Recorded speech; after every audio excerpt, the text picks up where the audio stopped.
good now. Okay, Testing you're your good now. levels. Testing Okay, your thank you. levels. Oh, Testing your levels. Or how are my levels? Are your your levels levels are good. okay? How are my levels? Your levels are fine. I'm thinking that the levels are good. As far as levels go, this has been a successful show so far. It has been a successful show, yes. As far Levels as are good. levels go, well, that being said, hello, guys. Hello, Internet. How are you, Internet world? Dave, they're not answering. Hi, Kelsey. They're not answering, Dave. Valish is answering. He said, "Hey-o." So yeah, we're just gonna watch sports and talk about them. I think is what me and Dave are gonna do, and we're just gonna shoot the shit all whilst watching live sports. Yeah, now two things I'm going to try to do. One of them, I'm going to try to use my best radio announcer voice, start up here and down here. But Yes. one thing I'm going to really try to do is not curse. So Okay. I'm gonna really try that. Now you can curse like a sailorman. I don't really mind, obviously. You know, It's not has nothing to do for the stream. I don't really care. It has nothing to do about that. All that matters is my personal. Can I personally go a whole stream without cursing one time? I will follow those rules with you as well. Let's do this together. What say you, diving multi-dog Valish? Give me Dave face or give me death. Dave is playing faceless, but you can follow Dave on Twitter at Dave Sarah. I have it posted beautifully up on the screen there on my stream. Oh, thank you. And also, there is another stream going on over at Dave Sarah on YouTube, spelt the same way that it is spelled right on the screen there. To Dave or not to Dave? That is the question. And the answer is apparently Milwaukee up 26-21 on Houston right now with 2 minutes 45 in the first. Antetokounmpo looking really good. Looking really good. Sharp jumper. Nice rebounds. Look at that. James Harden. He is not tired behind the back from 3-point range. Who other than, who was that? I'm bad with names. Also, Yankees and Red Sox tied in the sixth at sixth. So, Dave Sarah, for those keeping count, the score is 6-6 in the top of the sixth. Oh, no. Oh, no. Symbolism will be their downfall. Goodness gracious, alive. Oh, man. So I'm just stoked that sports are back. And shout out to MMA for carrying the sports world on their back for however long they did that. But now, yes, they did. They've got a little help. Yeah, I mean, Adam Silver gets a lot of praise for what he's doing with the bubble and all that stuff. And I praise him for that. He did well. He took what was given to him. He acted quickly. He acted concisely. He came out with real solutions, and he implemented them. Great. Right. But I think that what Dana White has done is going to get a little overshadowed because he's kind of an asshole. And there's my first curse. But I'll use ass. Ass is okay. Asshole's fine. But because he's kind of brash, right? Dana White. And, Fight Island, he seemed like he didn't really respect fighters or really care. But Dave Silver is gonna get all the praise for doing it the right way. But I mean, did Dana not do it the right way? And Andy, 100%. Go Bravos! 5 games in a row. Braves win today. But yes, is Dana not also doing all of these things, like trying to keep everyone safe and not? Yeah. I mean, but MMA is not like basketball where you have multiple people that are going to be having to be in that close quarters with each other. Like, this is mostly just a one-on-one thing, and everybody else can pretty much stay distanced. Yeah, that's what I'm saying. I mean, he's not gonna. I'm saying he's not gonna get the credit I think he deserves for Right. being concise and acting the same way as Dave Silver did. But Yep. either way, I think that both commissioners did a really good job. We haven't really heard from Roger Goodell too much. I mean, Nope. we don't even know, is the season gonna happen yonder? Man, well, here's what they're saying. Even and I would say that college might be a telling. Oh, The college might be a telling possibility for how things might go for the NFL because they're just doing like the SEC says we're going to have our own tournament. We're going to have our own season and we're just going to play all in conference games. And I'd imagine that the NFL is probably just trying to watch and see. And Vallis makes a good point. UFC showed others how to do it, and they 100%. that's right. They did, and not only how to do it, but showed them that it could be done. And I don't know how NFL is going to work. I'd imagine, but I mean, I didn't know how baseball or basketball were going to work. UFC sort of seems like the only thing that could have survived that because it's a one-on-one thing. And Yeah, I mean, I tend to agree.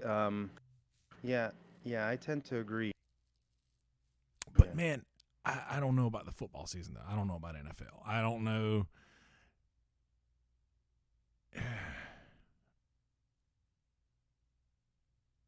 I don't know.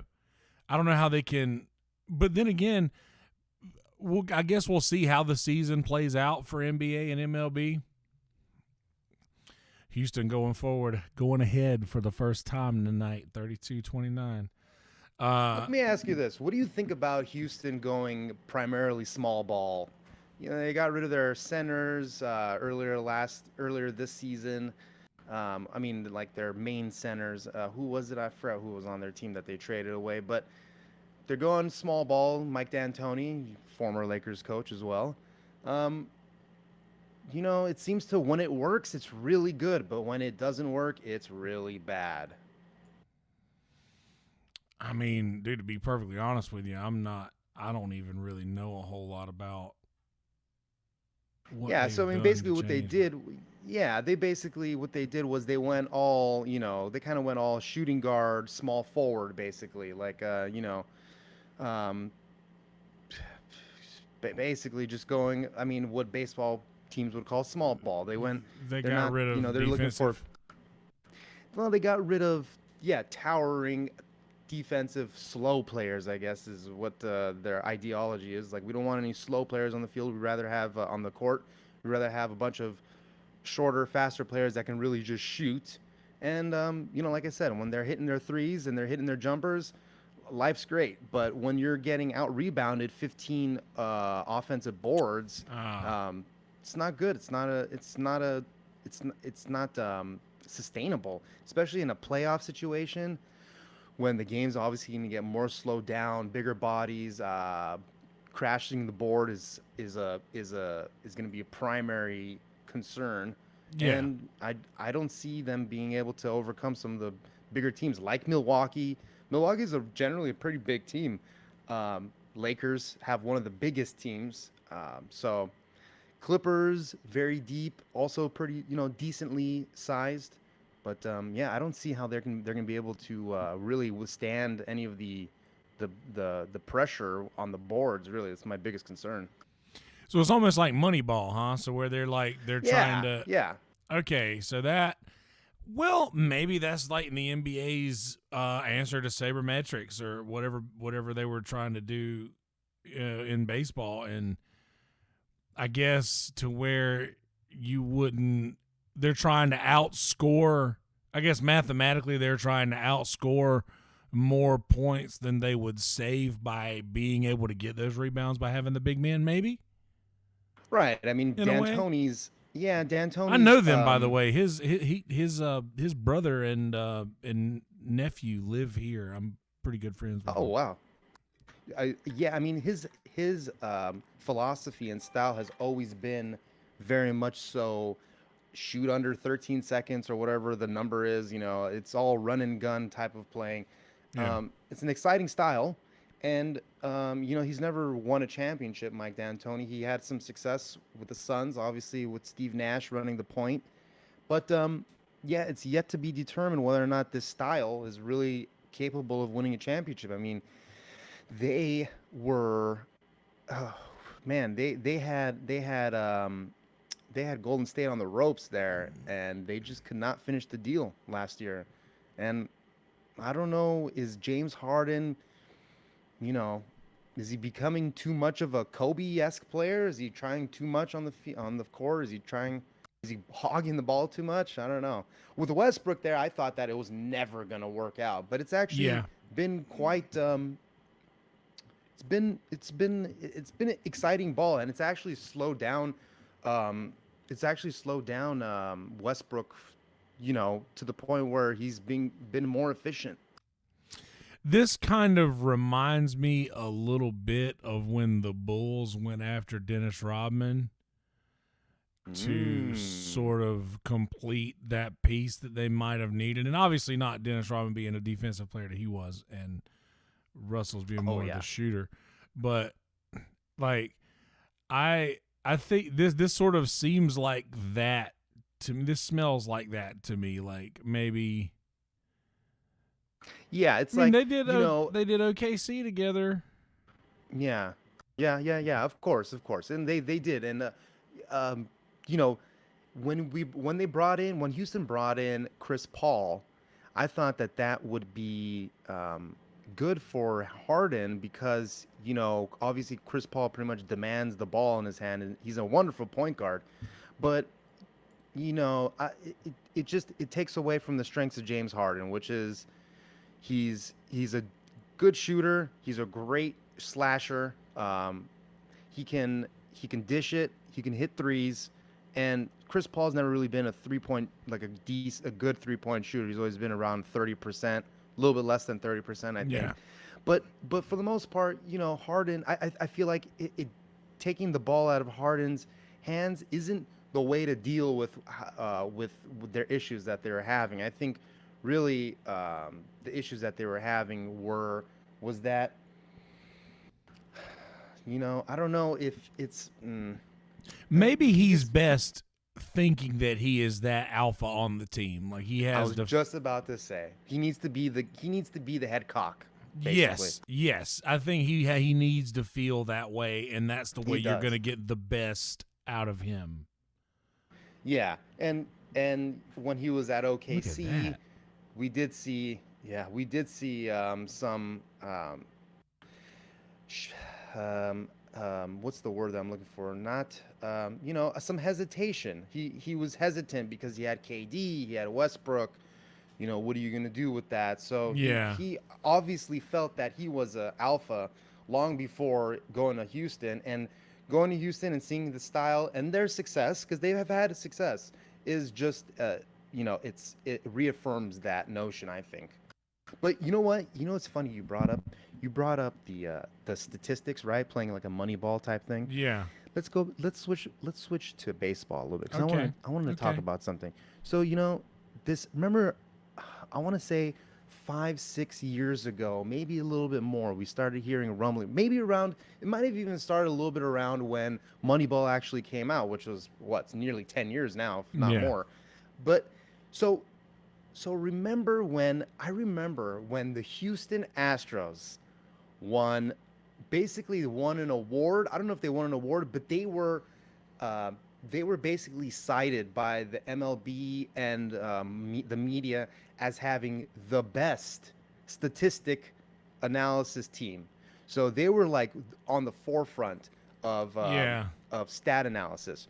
And then there was a scandal, right, with the Cardinals when a Houston stat Yeah. guy went from Houston to Cardinals, and they were caught like stealing statistics from the Cardinals or something like that. So there was some stat stealing things.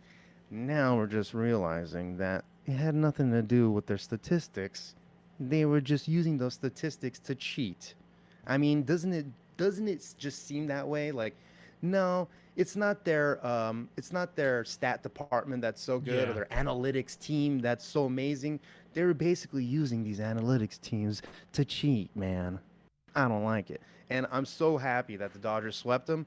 But it more importantly, like this is not just an Astros thing. This has been happening in the MLB for I mean, people talk about it in the late 70s and 80s. They would turn off the Gatorade.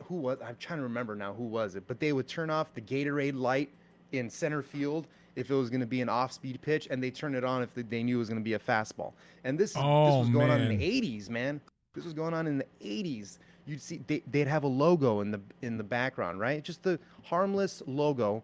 And when the logo was on, slow off-speed pitch. Logo off, fastball, or other way, whatever the thing was. But man, just anything people do to gain an edge these days, man. Like I just, look at, I don't know. There's cheating in every single sport. I understand.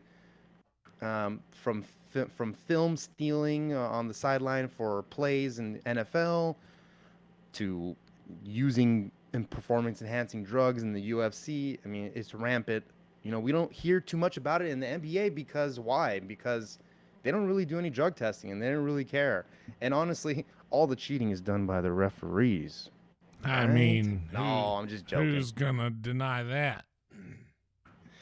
Well, not I don't remember his name. The guy from the former NBA referee, Donaghy. Yeah, man. So, but yeah, right now Milwaukee down to the Rockets, 39-45.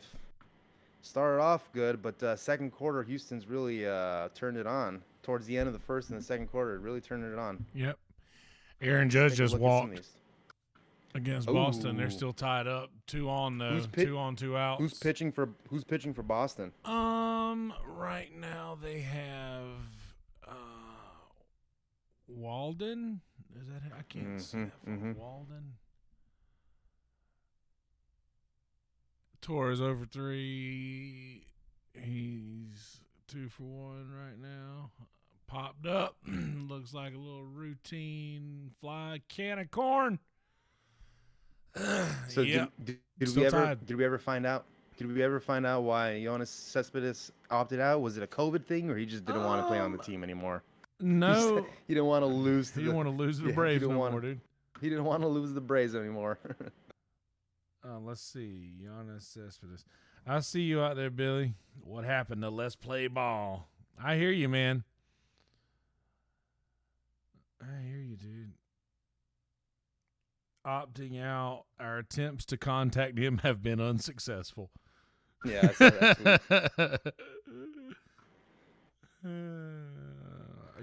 love how Go on. He was frustrated with Mets before opting out. Yeah. There's more. I mean, the fan base was really worried about him. Yeah, buddy. See you soon. Valish. R.I.P. Brian Callen. What up, Brandy? Oh, yeah. Tomorrow, during Kill Tony, I will be spamming all my rest in peace Brian Callens and all the different ways that he has died ever. Sometimes by psoriasis, sometimes by gadooshing himself. Somebody else gadooshed him this time. He got gadooshed good. I still believe him. I still think that he, we need a day in court. We need a day in court. That's all I gotta say, man. I'm not gonna trust anybody's opinion over anybody else's without knowing any facts. The story against him seems very detailed, which is always a little frightening, but we need the day in court. Yeah. I mean, I don't know, man. I really don't know. Like, this is too sticky of a subject. Oh yeah, let's stay away from the subject to put any opinion on. But I don't know. We'll find out. Yeah. I'm curious to see that. Obviously, he's taking time off from the podcast. I mean, this is all just going to keep happening. And what I say is, just why not just be a good person, and just don't respect. Yeah, just respect people and don't be an idiot with yourself. And did you ever see the next Karate Kid? the one with Jennifer Gardner. So so she's living with Mr. Miyagi because she's an outlier. She's a street rat. Mr. Miyagi takes her in, teaches her, the ways of karate, and then she goes to prom, right? And the prom date shows up to the house. Nice guy. Mr. Miyagi brings him in. He's chopping up some carrots or something for a soup, and he says, "What time you have her home?" He goes, "Oh, I was thinking about 11 or 12." Dance end at 11. What do you do for an hour afterwards? Treat her with respect. Yes, I will treat her with respect for an hour. Yes. So that's all you gotta do. Just treat with respect. Treat with respect. Hi, Daniel-san. That's Miyagi! right. Sato! Miyagi! Anyway. Was that real, though? With the Jennifer Garner? Yeah. Jennifer Garner was in the next the next Karate Kid. It's the one that came out after 3, a few years after 3, and it's a girl, obviously, and he teaches her karate, and she fight for life, not for points. But yeah, it's not a terrible. On your face. Yeah, it's not a terrible movie. I mean, it has, like with those terrible movies sometimes. So I know we've talked about this before, but it's like we grew up in the age of the terrible sequels. Corny. And for the corny, terrible sequels. Ace Ventura 2. Tremors 2. What else we got? We got Terminator Bill and Ted's 2. Excellent Adventure. Terminator 2 was good though. It was. But I thought we were naming good ones because I kind of liked that's Tremors what I'm saying. 2 I know. That's what I'm saying. I like the bad sequels more than the originals because we grew up during the time when we were kids. Like Ace Ventura. To me, Ace Ventura: When Nature Calls is so much funnier than Ace Ventura: Pet Detective. Because, dude, so good.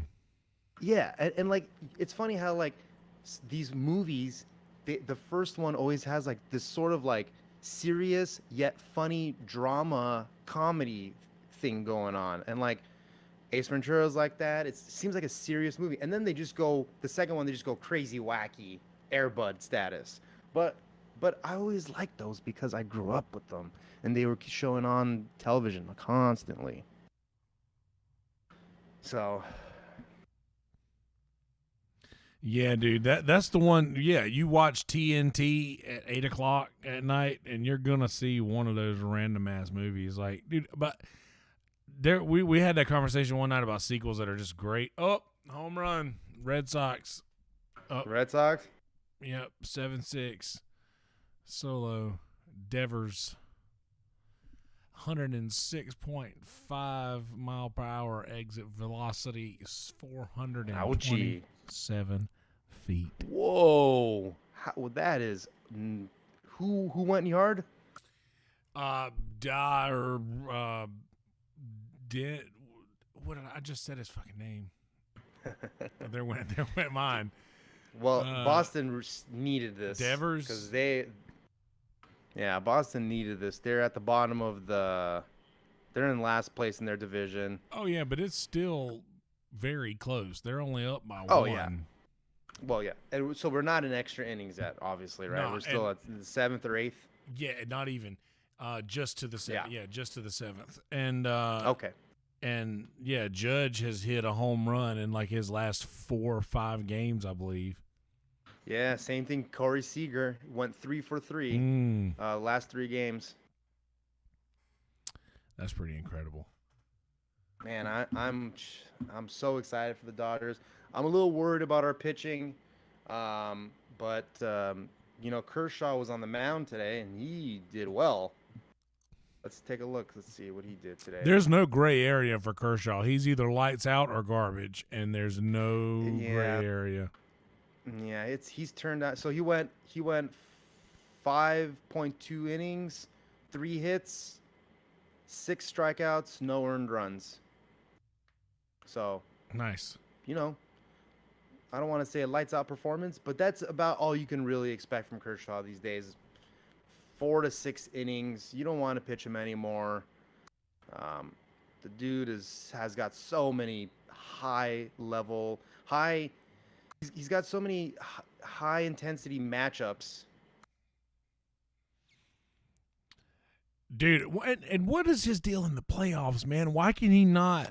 Why is it like he's usually like outstanding during the regular season generally, and then in the playoffs it's like, Yeah. Well, let's hope you can it's almost not. bet against him. Well, let's just hope that all of his unsuccessful playoff outings are not due to cheating. I'm not gonna go as far as to say that, but I will say Yeah, some of them are due to cheating. I mean, you're right. he's been in the game for so long. He's had this.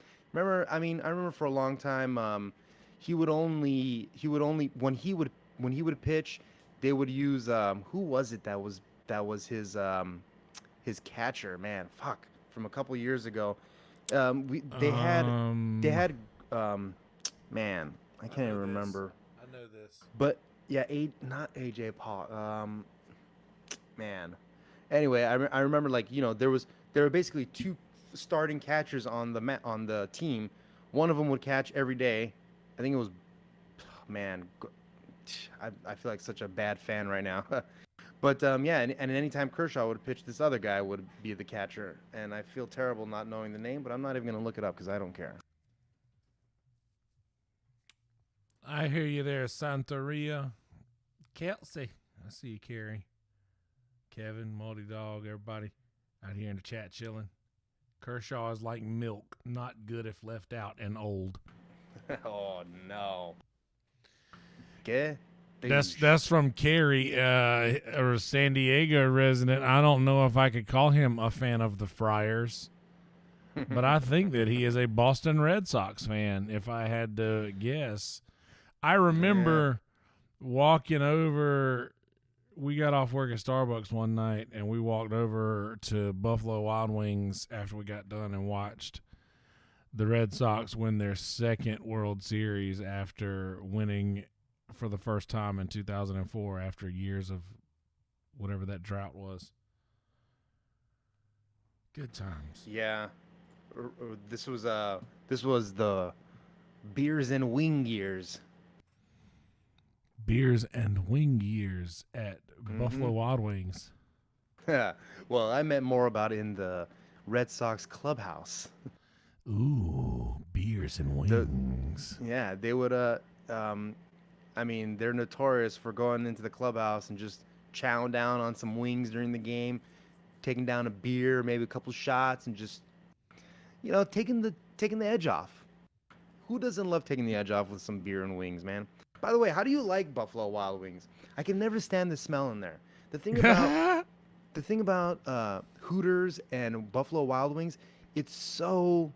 Ooh, we got Aunt Cupo coming down. Yeah. It's so vinegary. It's so heavy with the stench of vinegar that anytime I see orange booty shorts, all I do is smell vinegar. It's not a good feeling. I don't want to see beautiful women's booties in booty shorts and smell vinegar. It's the worst. It's just the worst. I mean, Buffalo Wild Wings is like Kershaw, not good if left out and old.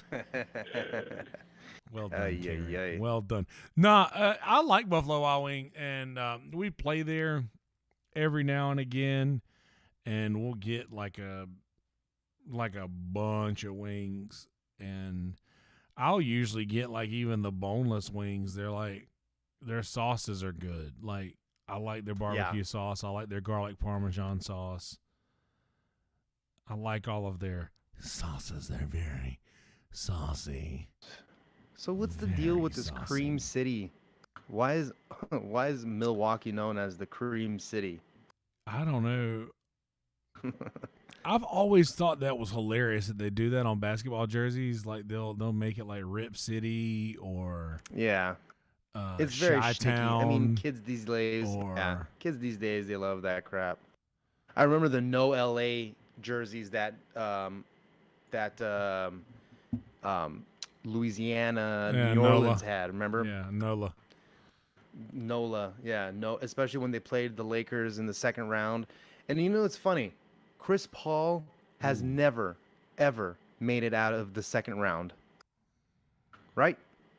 Has he made it? Did he make it to a Western? He might have made it to the Western Conference Finals only that one time, right? With the Houston Rockets against. See, was that them? Let me see here. I think so. Steal in the air. Milwaukee is called the Cream City because it's like Buffalo Wild Wings. Not good if left out and old. Oh, you guys. The old buy one, get one free. Valley says rub wings greater than sauce wings. I'll give you that. Dude, have you ever had Old Rub Bay wings wings? are good. Have you ever had Old Bay wings? Just regular Old Bay wings? Dude, another steal. I'm a little bit behind you, I think, on the Well, I'm watching your. I'm watching your stream. I got you. Yeah. Yeah. Yeah. So, I do like the Louisiana style rub. You know, like the rubs. Ooh, they're so good. That's basically what I do with my steaks. Is I put a nice rub on it. You know. Yeah. I do like something about the dry and crunchiness is good to me. It's tasty. It's tasty. But I mean, I'm a big fan of Wingstop's, especially mango habanero. I'm a big fan. Gang, gang. Old Bay got a hot sauce now. I like a nice rub. Yeah, dude. I'm a fan of that. I've found myself lately, like if there's a place that has good hot wings, I'll just get them naked, just regular, just however they come. There's a one place that has like smoked wings. So fucking good, man. So fat, and I'm cussing again. I was trying not to. It's just coming out. It's just natural. I know. It's okay. Yeah, it looks like Chris Paul has only been to the Western Conference Finals one time. And that was with the Rockets. The Rockets in 2018.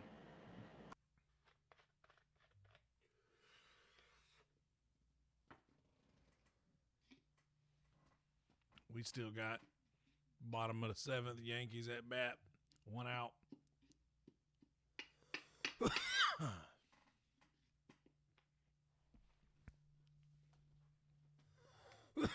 One thing I think the Yankees got right is hiring Aaron Boone as a manager. I agree. 100%. Bro, have you seen, speaking of like Red Sox kind of, did you see Yastrzemski's grandson?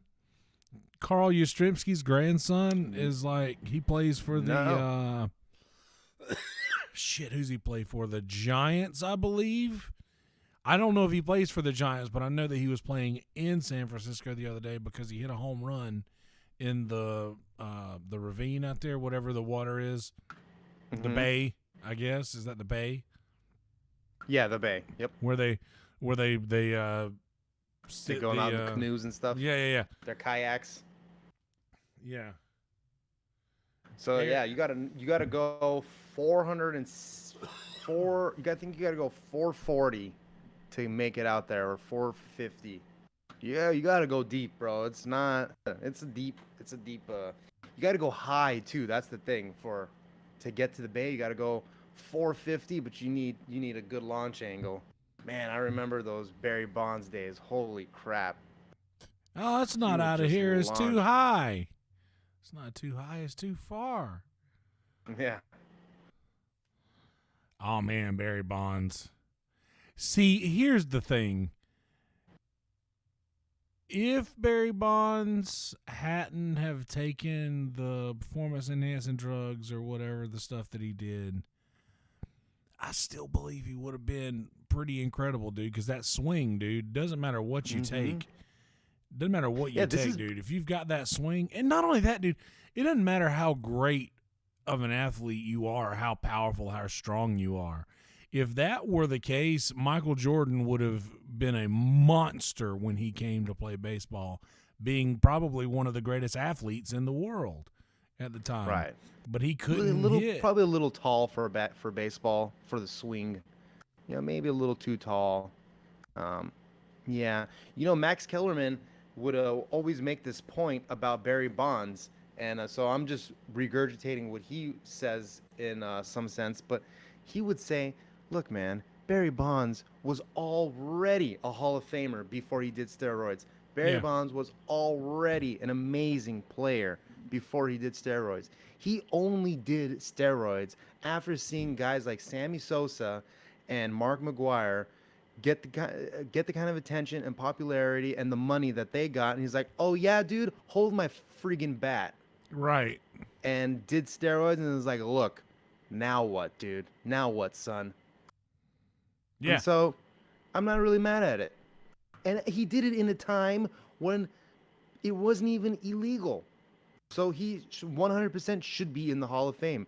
And it pains me as much to say, because he is a giant, or was, that, he deserves to be in the Hall of Fame. He was already a Hall of Famer before he ever did steroids. And then now his head is huge, though. I mean, look what he did for the sport. He turned himself into that for you guys. He did that for you. Yeah. Anytime you look at that weird friggin' bald head of his and those giant saggy arms, just know he did that for you, dude, somehow. But he kind of did it for him, too. Because, I mean... Well, he kind of did it for the record. He kind of did it for the record. No, you're right. I forgot about that. I mean, for those records, man, just to he owns the home run record now, and that's a really big deal. And the only reason I don't have a problem with it is because, dude, Babe Ruth and those guys were taking pills called greenies. They were taking basically pills. I used to feed my dog greenies. All right, go on. Yeah, those little bones where they make their teeth cleaner. I remember those. The little bones that make their teeth. We gave exactly what it was. But no, they would take these pills called greenies. You can Google greenies in baseball, and you can read all about that shit. But it's pretty incredible to think that all the stuff that these guys did, and two, another advantage that nobody ever talks about. And since we're on the subject, now's as good a time as ever. Babe Ruth and all of those great home run hitters that came in those years after that had one advantage that the players before them didn't have. Right before that era, a guy took a fastball to the dome and got killed at the plate. And it was because whenever a pitcher would get the ball, they would spit on it with tobacco spit. They would cover it in dirt. They would make it as hard to see as they possibly could, which gave the pitchers, and that's why you got all these great pitchers from the early days like Walter Johnson and people like that who were just incredible pitchers of the time, because they could literally manipulate the ball to where it couldn't be seen. Right after this guy took a fastball to the head, I can't remember his name, but they made the rule to where every single time a ball had been discolored at all, it had to be replaced with a brand new ball to make it easier to be seen. So that was right before. I think that was in 1918 when that happened. 1920, August 17th, Raymond Johnson Catman was an American baseball player. Chapman was hit in the head by a pitch thrown by Yankees pitcher Carl Mays and died 12 hours later. Yep. He was the only Major League Baseball player to die from an injury received during the MLB game, August 17th, 1920. Yep. Well, we're coming up on the 100 friggin' year anniversary of that. Yep. How about that? Wow. How about that? We really are. Right there. We really are. Born on my mother and father's anniversary, January 15th. I love you, Mom and Dad. Mwah. Wow. 3 days before little Dave was born, on January 18th, 1986, my parents celebrated their 25th anniversary, or their 15th anniversary. They were married for 15 years before I was born. You were an anniversary gift. the year that I was born, 1986, my dad is a huge Chicago everything fan. The Bulls fan, Yeah. Cubs fan, um, Blackhawks fan, and a Bears fan, of course. And 1986, Got Bears. 85, 86 year on January 3rd or something like that, they won the Super Bowl, and then little Dave Sarah was born. The 86 Bears. You ever watch that documentary? I haven't. Yeah, I mean they're technically considered the 85 Bears, but they won it in 86. Yeah.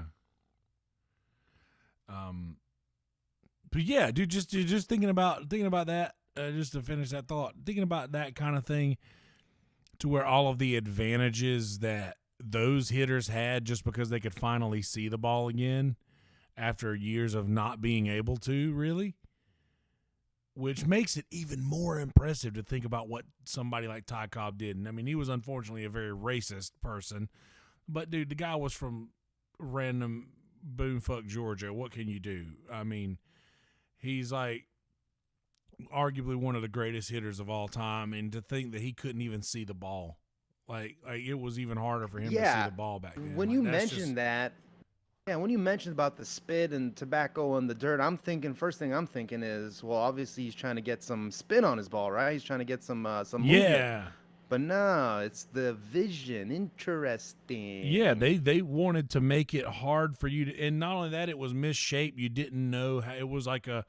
They said that the pitcher would get the ball and their job would be to dirty it up and to just, make it oblong. It would give you more advantages on the spin, and they would even call people had spitballs because they were like, whenever there was this guy who had a spitball that when he threw it, whenever it passed over the plate, it was just pure spit, and then it would just come back together as it fell into the catcher's mitt. So they were so that was their thing. They didn't want you to see it. They wanted to be able to manipulate it. They said it was the game had been made for the pitcher. On up until that point, it was all the pitcher's game till then. Yeah, it does seem to have. Yep, I mean, for a little while there, it was a hitter's game. Yeah, and then in the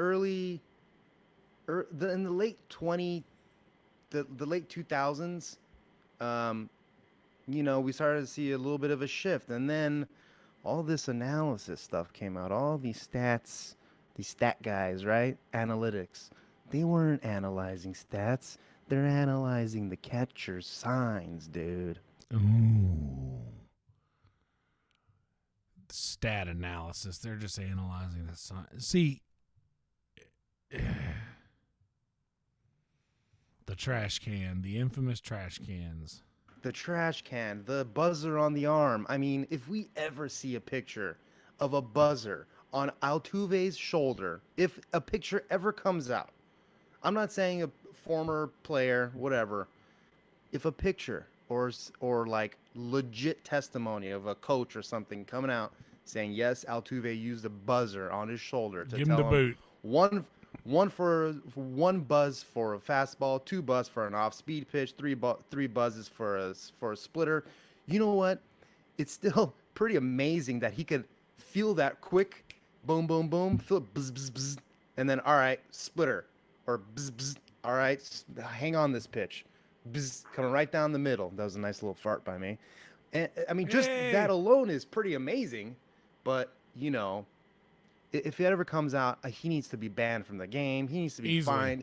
Get him out. There needs to be look, taking a PED when the league doesn't even really check for it or care is not something that needs to be probed by Congress. It just does not need to be probed by Congress. Yeah.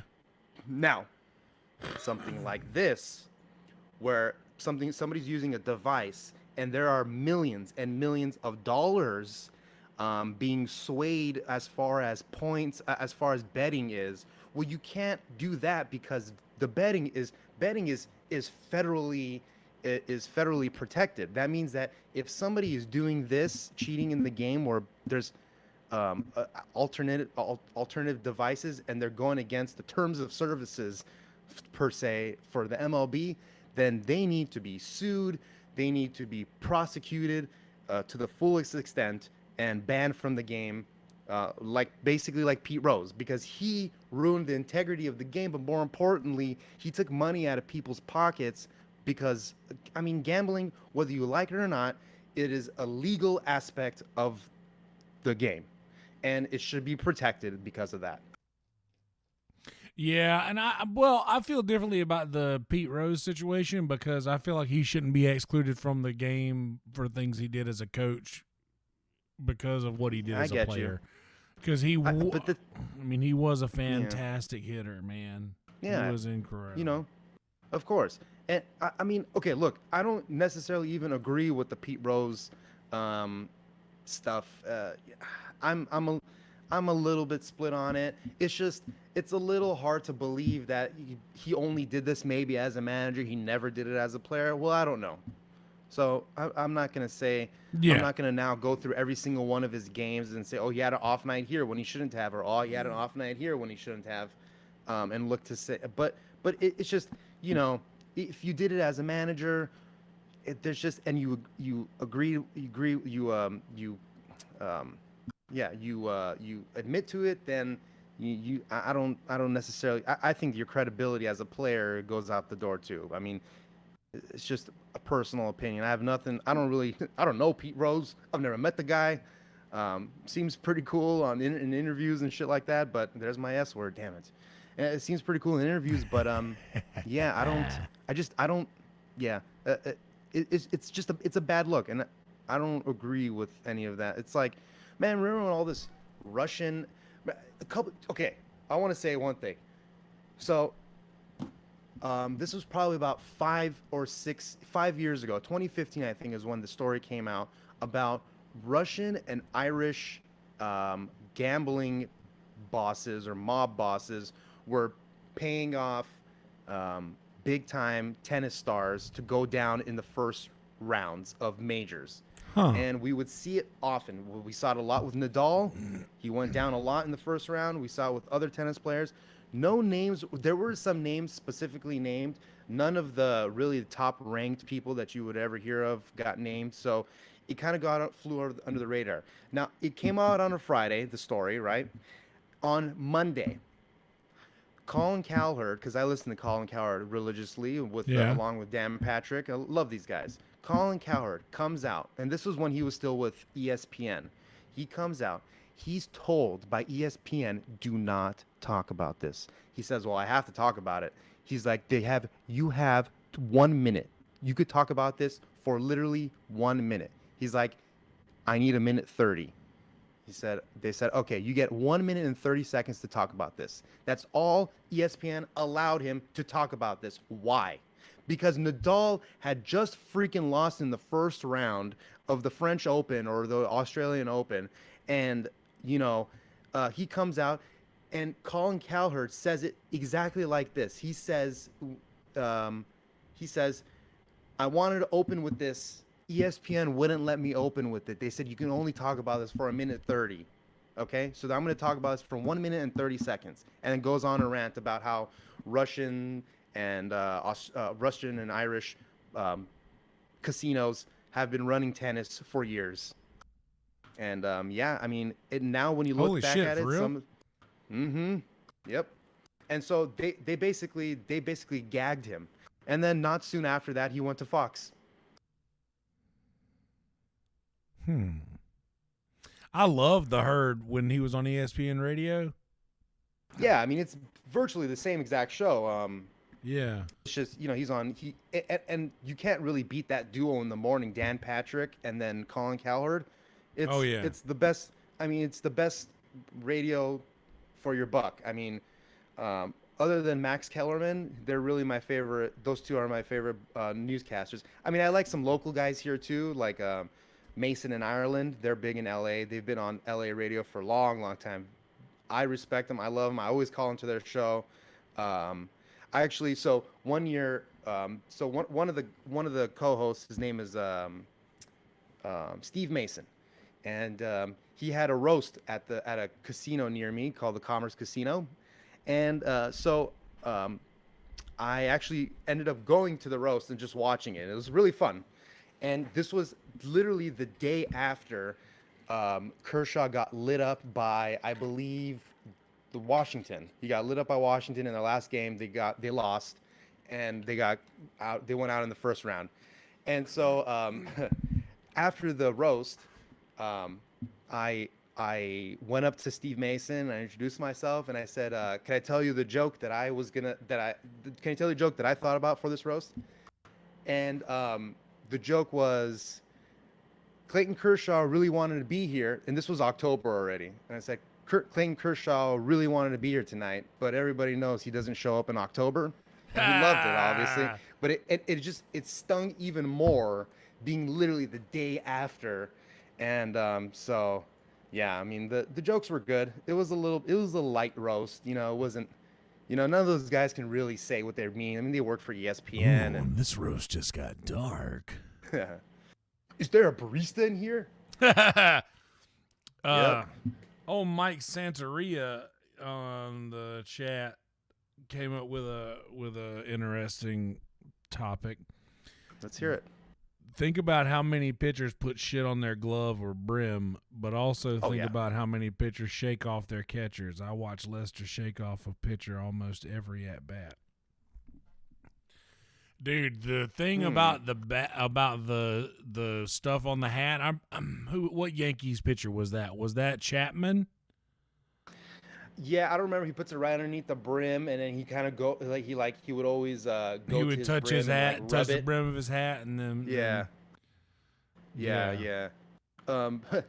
I'm reminded of that Bob's Burger episode, the skadoosh, and Bob, he owns a burger restaurant, and he goes, and the skadoosh, he's in AAA now. He's no longer an MLB pitcher, but he's Bob's favorite pitcher of all time.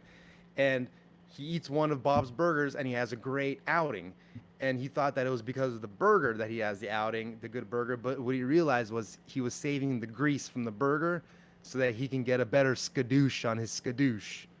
And, so he was using, So Bob was hurt. He thought that he was giving him a burger to help his appetite and give him some energy, but unfortunately, he was just using the grease to skadoosh. So yeah, you're talking about newscasters. So I've got CBS Sports Radio here. We don't have ESPN anymore, and they've got one of my favorite shows. I like Tiki and Tierney. Tiki Barber and Brandon Tierney. Oh yeah, dude, Tiki and Tierney's really good. And I'm pretty Tiki Barber. I've got Damon Amendola, DA. He's pretty good. But my favorite was Scott Farrell, who was Stern's guy for years. You remember him? The gravel voice, dude. Oh, you're listening to Scott Farrell. Farrell on the bench. A jackadoo. Dude, my boy, Scott Farrell, he's on Sports Grid now, which is like a YouTube channel, like it's an internet thing. Mm-hmm. But it's still all of his whole crew is like, they're so awesome. He's like, he don't give a shit. He's like, he's my favorite radio guy for sure. Yeah, CBS seems like they have a lot of leeway with what they allow their people to say on sports, but they still got to, tote the line. But ESPN is very, very PC, extremely PC. Very much so. Obviously Disney, but I can show you the world. Do you want to build a snowman? All right, our box about to ha. Where's the metal version of that? Do you want to build a snowman? Do you want to build a snowman? Snow. Do the 80s hair metal version. Snowman. Oh yeah.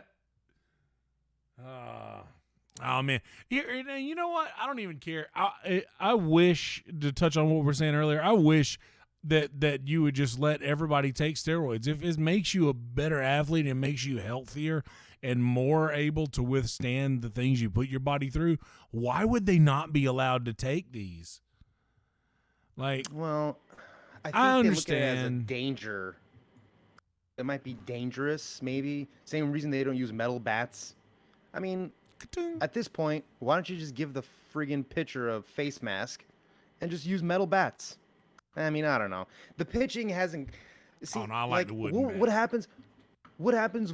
Yeah. What happens when a pitcher takes roids? I mean, okay, Clemson has been accused, right? Yes. Clemens, not Clemson, Clemens. He's Clemens. been accused. Clemson, too, though. has he- Clemson has been accused. And I mean, was he ever? Did it ever come out to that for that to be truthful? I don't know. Was it just accusations? But you know, he used it later in his life when he was like in his 40s, basically, just to like survive. Yeah, just stay in the game. Yeah, there was no proof of him taking it any really earlier than that. And then, like, what happens if a pitcher takes PEDs? Is it even really going to help him? I wonder. I mean, you don't really hear about basketball players really taking it because it's like the same thing about them. They don't really lift weights, even though they should. They lift a little bit of weights. They used to a lot more in the 90s and the 80s was like, you know, Michael Thompson, former Laker, former first-round overall pick by the Portland Trail Blazers, and a former Minnesota. What college is over there in Minnesota? I don't remember which one he went to. University of Minnesota? I don't know.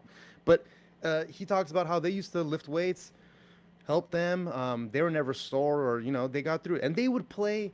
This is the one thing here. Okay, and I get that the skill level has changed, and I get that the athletes are better, and they're faster, and they're stronger. But, dude, the stars would play the whole game. There was no 5 minutes in the fourth off. Are you kidding me? Yeah. You were never taking Kareem out of the freaking fourth quarter, especially in a close game. He's staying on the court the whole game. What about UCLA? With Kareem too. UCLA during the Wooden eras, you had 5 starting players. Those 5 played the whole game. You had another 5 players on the bench who only came into the game if one of the other players was injured. Otherwise, you're playing for John Wooden, UCLA. You're playing the whole game, dude. The whole game. That's what timeouts are for. Timeouts used to be for rest and strategy. Now, timeouts are literally only for commercials. And stopping the clock. Yeah. Dude, those guys in there, doesn't it seem funny to you? Like football, you got to hear the play, right? You got to hear it so you know what to do. You got to hear one portion of the play, basically. Like if you're like an offensive lineman, you got to hear, you know, redneck 220 left on thing. So you got to hear blah, blah, blah, left on. Okay, that's all you got to hear. You got to hear the last part of the friggin' thing. The rest of it is irrelevant to you. Yeah. Or like a running back, you got to hear, you know, whatever your code name is. There's basically 5 code names there for every position so that every position knows what to do. You're only listening for your code name. It's like basketball players, when they get into huddle and they're talking about a play, doesn't it seem like none of them are paying attention either? They're staring at it, but it's like they're not even looking. Like the guy could be, you know, the coach could be doodling who knows what. And it's all about basically how to get the ball in, and that's it. I mean, I don't know, dude. In watching the Jordan documentary and seeing Phil Jackson explain the triangle, like how everything sort of moves around. Basically, in basketball, there's not really a play that you could run, but just like a shitload of hypotheticals that you could just be prepared for, maybe, because you don't know exactly how anything's going to go with that many people on the court and from that many points of taking a shot. You could just hope that people react a certain way and that one player is open and able to take a shot from. Yeah, I mean, we have, when I say we, I mean they've got, you know, they've got basically feels like 2 ideologies of defense. You've got the zone and you've got the man on man. Yeah. And it's like, and in everything, everybody always talks about the rotations, the defensive rotations, right? So if you're covering somebody and he moves into your area, do you continue to cover him, or do you allow your teammate to cover him and you have to now go cover somebody else? All those are nuances that each team has, but more specifically, those are the nuances of each individual player too. It's the game awareness. Like when you look at Kawhi Leonard or Klay Thompson, when you look at those players individually and just watch how they work on defense, their head is always moving. They're keeping it. They're paying attention on the ball, moving their head. They have awareness of where every opponent is on the floor, where every teammate is on the floor, and the best. My favorite is like when like, man, I've seen Klay Thompson do this specifically. Like he knows when to move off of a player and rotate to another player, and he knows when to stay on him and basically give like one quick look to his teammate, and like within that quick look, that teammate knows, all right, you're rotating, I'm staying on him, and it's such, like I said, a nuanced thing that, like, I mean, Klay Thompson has the pedigree of a world champion player. Not only, I mean, it's in the family. His father has 2 chips. He's got 2 or 3, and so yeah. And his brother plays for the Padres, I believe. Yeah, he was a baseball player, and then twin brother. I used to think Tristan Thompson was his was his brother, but he's not.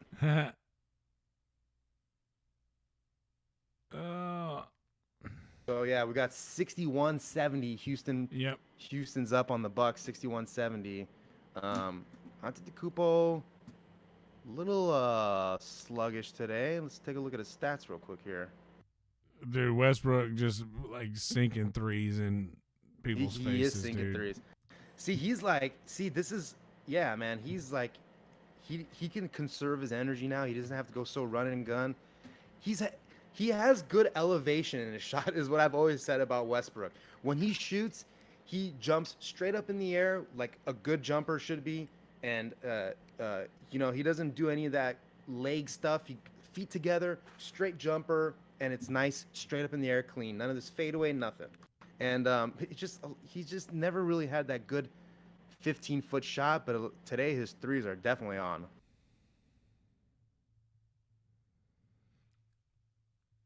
Yeah, dude. Let's take a look at your box scores. Yanks just tied it up, 7-7. Yanks. Bottom of the 8. So we got Antetokounmpo with 20 points, Middleton with 19, and then Lopez with 6, Matthews with 3. Off the bench, let's see for the Rockets, a little more spread out with the points. Rockets, we got Harden with 12, Westbrook with 18, Covington with 10, and then House and Tucker both with 8 apiece. And then Macklemore. I've never seen it spelled that way. With 9 points also. Their bench, I mean, the bench is looking amazing right now. Macklemore with 9 M's. Yeah. Dude, they're basically running an 8-man rotation right now. It looks like not even barely a 10-man rotation with Rockets. Again, we were talking about the small ball thing, but the bench coming up big with for Houston right now. They're all in plus double-digit points while they're on the field. So we got plus 19, plus 15, and plus 18 for Green, McLemore, and Rivers. Austin Rivers, dude. I always wanted him to come to the Lakers, man. Something about the son of a coach that's not playing with the coach's team always seems to do really well and just knows the game well. Austin Rivers comes off that way. Oh, Aaron Judge just jacked another one. 2-run homer. He's such a beast, man. I can't wait for 9-7. I can't wait for a Dodgers-Yankees World Series, man. Yankees have historically spanked us in World Series games. I think they have 8 wins and we have 3 against them. 468 feet, 107.4 miles an hour. I believe all of which came when they were in the Brooklyn Dodgers. I think they might have had one in the 50s with like Drysdale and stuff. And who was the other crazy pitcher for the Dodgers, Drysdale, and Sandy Koufax. Koufax, of course, who famously didn't pitch. What was it on Yom Kippur? I'm not sure, but I know that I know that he retired at like 35, and everybody he thought had that was miles on him, though, insane. dude. Everybody Well, thought he it had was so miles ridiculous. on him. One of his Koufax catchers, is one of those. no, one of his catchers told him early on in his career, you don't have to throw so hard to get people out, and that just clicked with him, and he became Sandy Koufax. Yeah, that's what, like 1950. They're like mid 1950s, right? Koufax and Drysdale. That might, 50, 60 sounds about right. God, I would have loved going to a game back then. I mean, I remember going to the games in the 90s. Those 90s Dodgers teams who won their division, but they never really, made it past the playoffs too often, past the first round. I mean, they had that run in the 80s, obviously, with Oral Hershiser, who was always one of my favorite pitchers growing up. Oral Hershiser, man. But yeah, I got to see a lot of great pitchers in my day too at Dodger Stadium. Throw your sombrero in the sky if you've got one. The no hitter by man, ugh, can't even remember his name. I'm so bad with sports names, man. With baseball names, I can never.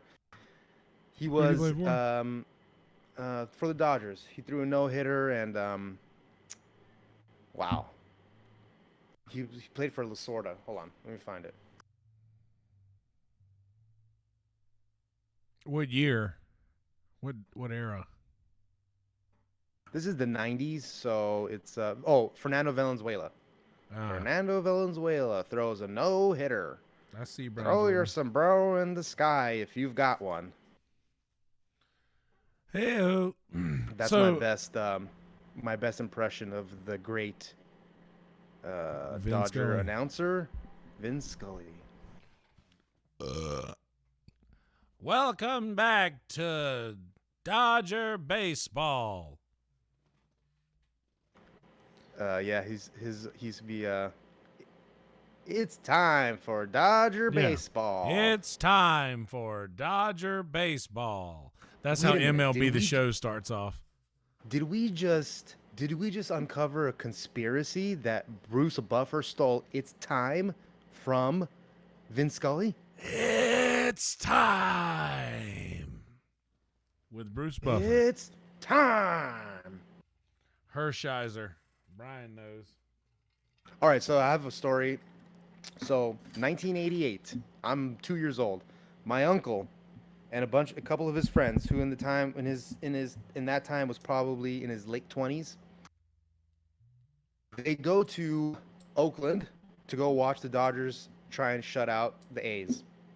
They in fact do shut them out, not shut them out, but they in fact beat them in Game 5 to win the World Series, or Game 6, I think Game 5. And my uncle runs on the field. There's a video of it. I think I might show it. Runs on the field and grabs the rosin bag from the mound of Oral Hershiser. Yeah, and then gets freaking basically like thrown to the ground by another Dodger player, and then he just runs off. Later find out that he got arrested and put in the jail at the A's stadium, and was able to keep the rosin bag. He kept it in not in his butthole, but in his butt cheeks. Ooh. And to this day, he's gonna get. It's never been washed, obviously, because it's a chalk bag, rosin bag. But probably didn't change color too much because it's the same color. But yeah, he gave it to my cousin, his son. And it's one of his most prized possessions. He said that I smuggled this out of my ass. Yeah. I wore this uncomfortable thing up my ass for 18 months. Because it's your birthright. I wasn't gonna let any.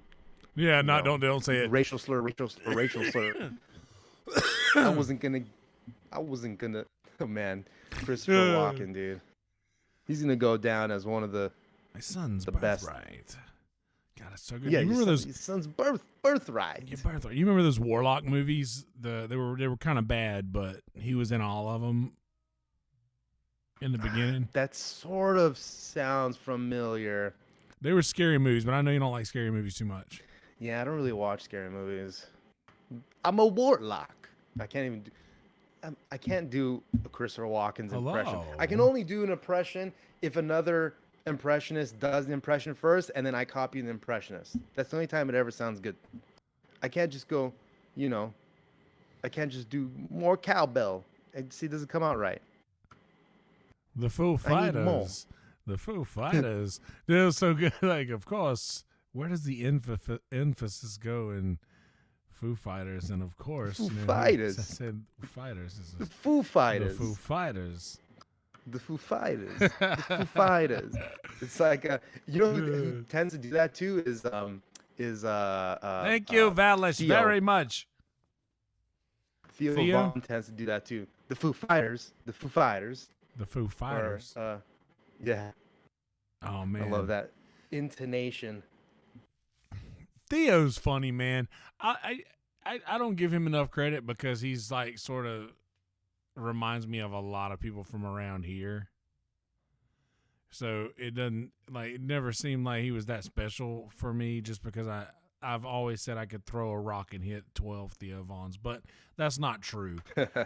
Like he's special, man. He's funny, dude. He's so funny, man. The way that he looks at everything and the way and honestly, Dame is the one who changed my mind on that because Dame likes Theo Vaughn a lot. And I started watching a lot of his stand up and just paying attention to the stuff that he says. Like, he says such intelligent things so dumbly, but he does it on purpose. That's right. That's a funny thing. Yeah, he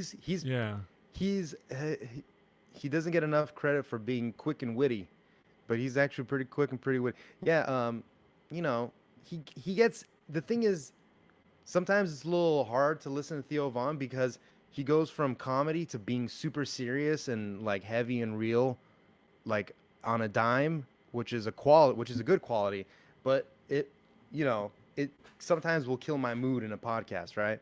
It's like, he's talking about something really funny and then all of a sudden it's like, goes to, it sort of reminds me of a story. So like I have a very good friend from high school.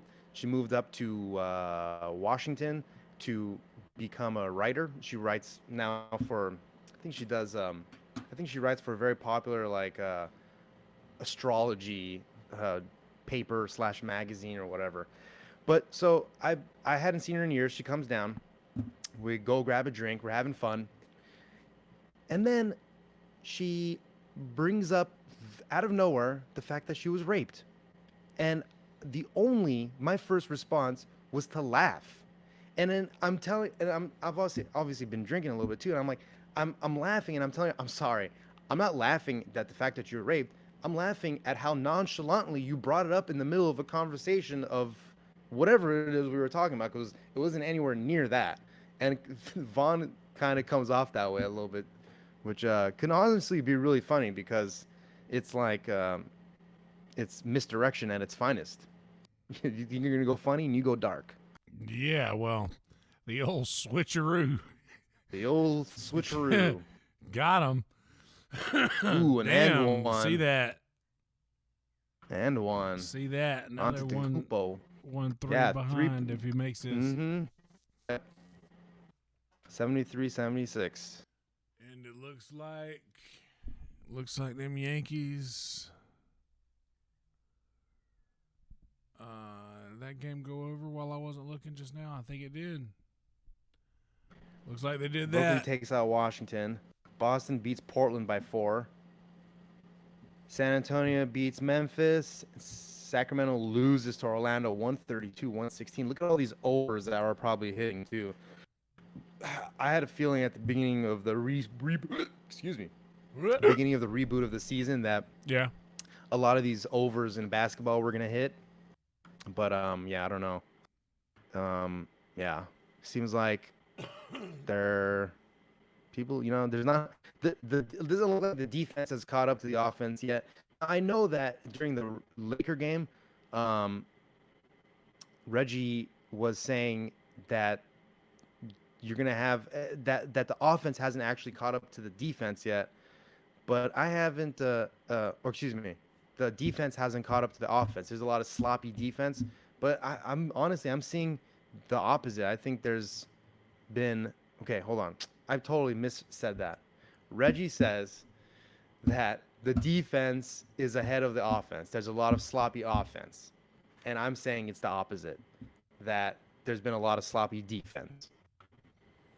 So yes, That's sloppy I'm going D. against. Oh God. In other words, just watch out for that sloppy D, y'all. The sloppy D. Are you a fan of sloppy joes? Well, I mean, yeah, I am actually. I like sloppy joes a lot. I feel like the sloppy joe is dependent on how good of a bread it goes on. The meat's got to be decent quality, has to be seasoned correctly. But I feel like that's not as hard as getting the bun right. You got to get a nice, potato bun maybe, brioche bun. I don't know. See, I use regular square light bread and just put 4 slices of bread on a plate and then just dump sloppy joe onto each piece of bread and just eat it with a fork. Well, I mean, that's definitely one way to do it. What I want to know, what other hand foods do you eat with a fork typically? Nachos. Mm-hmm. See, yeah, nachos and nowadays yeah. too. Yeah, go ahead. No, nowadays it's like especially if you're gonna be sharing nachos and chili cheese fries. You gotta use the fork method. And nowadays you gotta even put your portion on the plate. They give you the. I'm gonna do my best maniscalco. Why do they gotta give you the plate, huh? I'm not gonna put my French fries on the plate and then I'm just gonna pick it from the plate. I can't do it anyway. But yeah, like man, I mean, when I was growing up, we just hands in the plate. Everybody, their hands in the plate. Grab the nachos, grab the fries. Who cares? Just grab it. Grab it with your hands. But now, can't be grabbing shit anymore.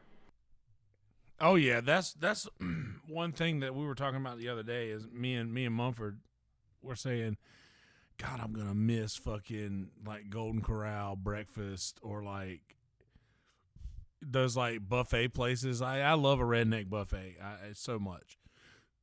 Unashamedly, like I love redneck buffets. Like just those cheap, whatever you want to call it. They've got everything, and you got just old people just picking shit up and putting it back, and I love it. It's so much. I'm gonna miss those things. But yeah, Well, those days are gone. Some part of me also thinks that they're gone. I do think that there is a buffet in Montebello that's open. I haven't been there. I don't know how they're open or what they're doing. But what I'm thinking is that now, if you're going to be a buffet, you're just going to have to be super clean and super. I feel like the food quality and everything is actually going to be better because more restaurants have to be more aware of it too. So this actually might, in some sense, be a good thing because now wherever you go, you're gonna know that the quality is probably up to par, hopefully, right? I mean, it like they're gonna be they're gonna be much more meticulous with their stuff. Oh yeah, that's one thing that's gonna be coming out of it for sure is that you'll get better quality everything. I feel like. Yeah, like I was out in Hollywood the other day, and we went to a couple bars that are open, obviously with the social distancing and everything. But what I did notice was like all of the waiters and waitresses were very nice to us. Something that like when you go to Hollywood, people don't give a crap about you. You think if 81. If you went out with 5 dudes, there's a chance you guys were not getting in because it's Hollywood. They can say no, we want girls, we don't want dudes. But now, they'll take whoever they got. They will and the waiters and waitresses are so happy that you're there eating out because they've been just decimated, man. You know. Oh yeah. I mean, that's one thing for sure, and then I've felt that way without playing. By the way, tied ball game, 2:41 left in the third. I feel very blessed to have people to play for because this is my job. This is my breadwinner. Like, this is what I make all of my money on, is playing music. If I don't have that, if I don't have people to play to, I'm not going to make a whole lot of money. So I'm grateful for that. But I'm also kind of a weird germ freak, and I'm really weird about getting out into the world and stuff like that, especially as quick as we did. And you know what, man? If I find out in November all of this coronavirus stuff goes away, then I'll know. Then the veil hath been officially lifted. But until then, I'm a little worried, and I don't know. Yeah. I'm a little, I'm skittish about it. I'm hoping that that's not the case. I'm hoping that November 5th is going to come around. Whoever gets elected, if Biden gets elected, all the stuff opens back up. Everything's back to normal. All the cases are down. It's just everything's going to be fishy. Or the same thing happens even if Trump wins. If the next day, November 5th rolls around and nobody's worried about COVID anymore, a little fishy. But I digress. Nice little ball game we got going here, though. I'm gonna tell you, this was a nice one. Sure is.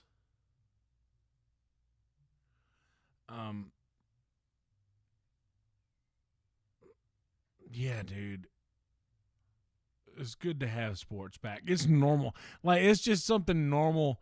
And by the way, we were talking about this. I really like what they're doing with those Zoom seats, man. That's so cool, right? Dude.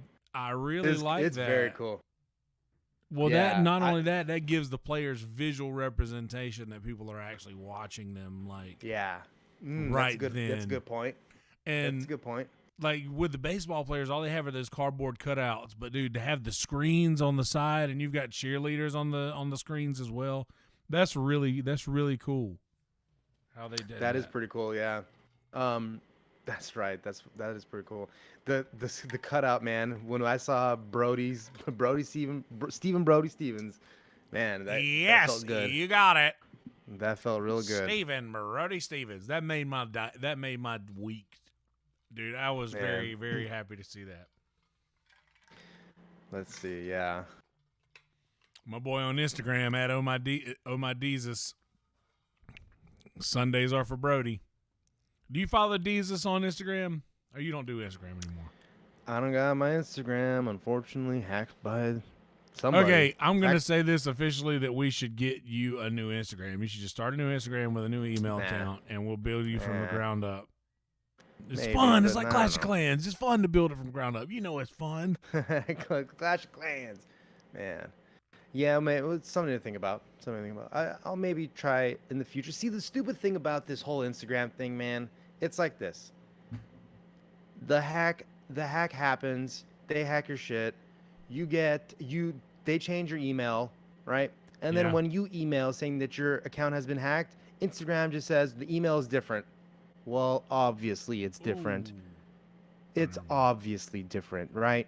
Yeah. So, I mean, I don't know what to do anymore. And then they tell them so basically what they do is, all right, send a picture with this number on it.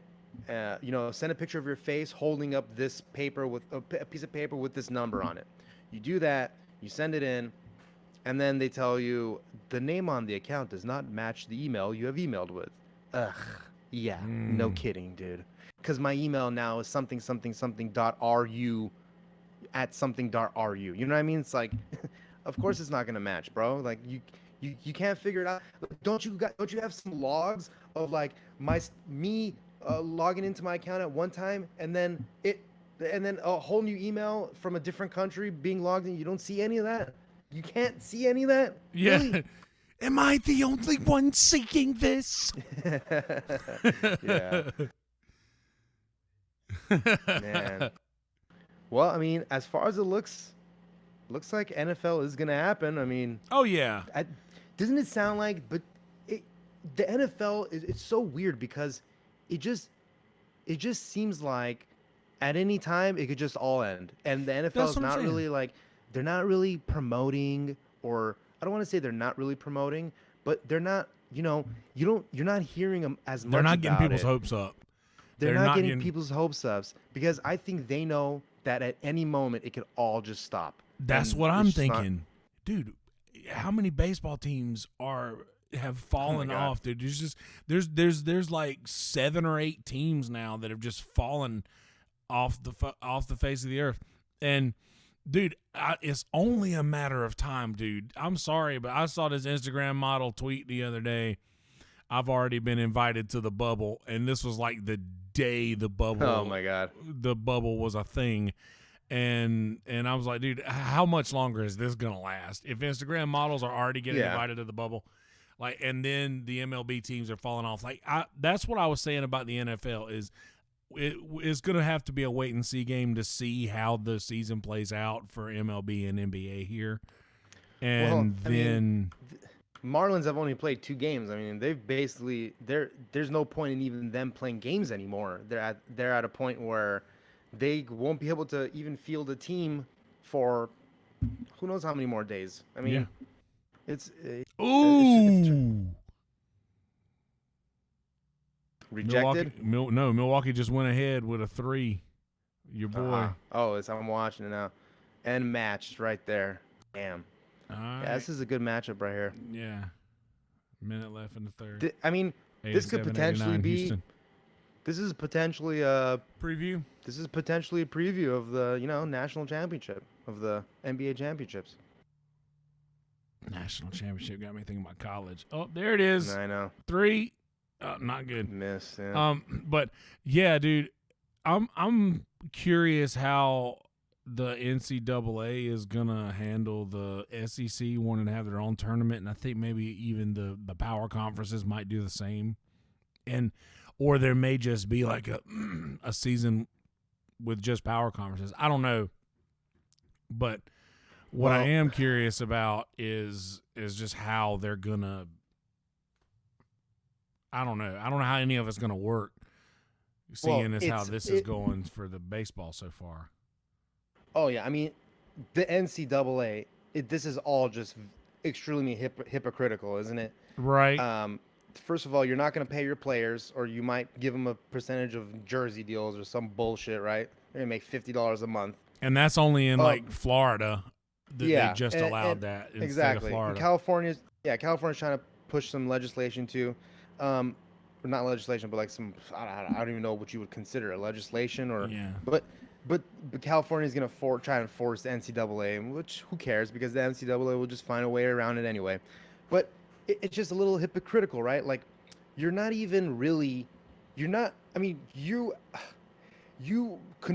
basically control all these schools' sports programs, right? You're not affiliated in any other way with education other than the fact that you run a sports program for all these different schools. Yeah. You're going to tell kids that they can't go back to college, but you're going to want them to play football, and then you're not going to pay them. I don't like that. I just don't like it. It's just greedy. That sounded like Norm right there. You're gonna play football, and you're not gonna pay them. You're not gonna pay them? Yeah. What? What? On the phone? Oh yeah, I got that. Oh yeah, I got it. You called me on the phone? Oh yeah, I got that. You want them to play football? You're not gonna pay I have a question. If I whistled the Andy Griffith theme song 20 out of 20 times, do you think I can, or if I practiced it, do you think I could ever get DCMA'd for whistling the Andy Griffith theme song perfectly? Let's see. No.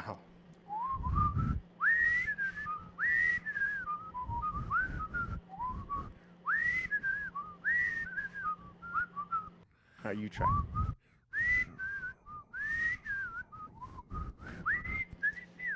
Go. Sorry, go.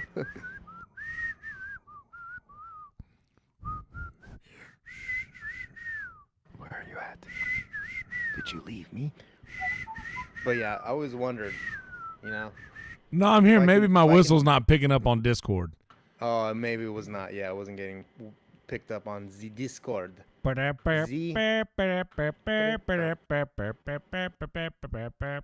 can whistle much better than sing much better than I can whistle.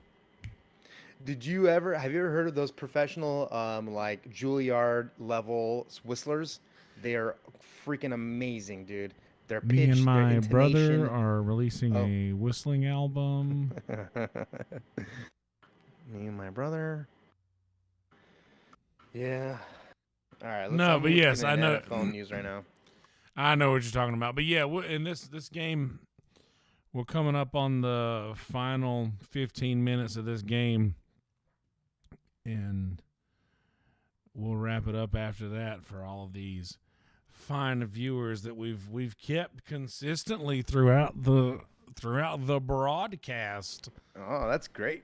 You love the viewers, dude. crazy Valish. It's the only and my reason brother why we Brian do Jordan. it. Mike Santeria, I 100%. Listen, Mike Santeria is someone from the Discord, and I forget every time. Who. Edgy Killboy. Is that Edgy? Game, yeah, that's Edgy. Edgy. That's How you doing, right. big guy? That's right. That's Hey, you know right. what, dude? That I dude, always he's ask. got- I'm let me sorry, tell you, dude. I'm sorry. I know I He's got- always ask. He's got some pretty mad game. I remember we were at Sycamore Tavern doing an open mic one night. Oh, yeah? And he pulled a baddie, baby. Hottie, bo, body, let me tell you. And he was the only one out of all of us pussies. He was the only one that I went up to the girl and started talking to her, like, psh, they didn't even care. Oh, man. And see? Confidence. Yeah, it's the confidence. Instant You don't see it in everybody.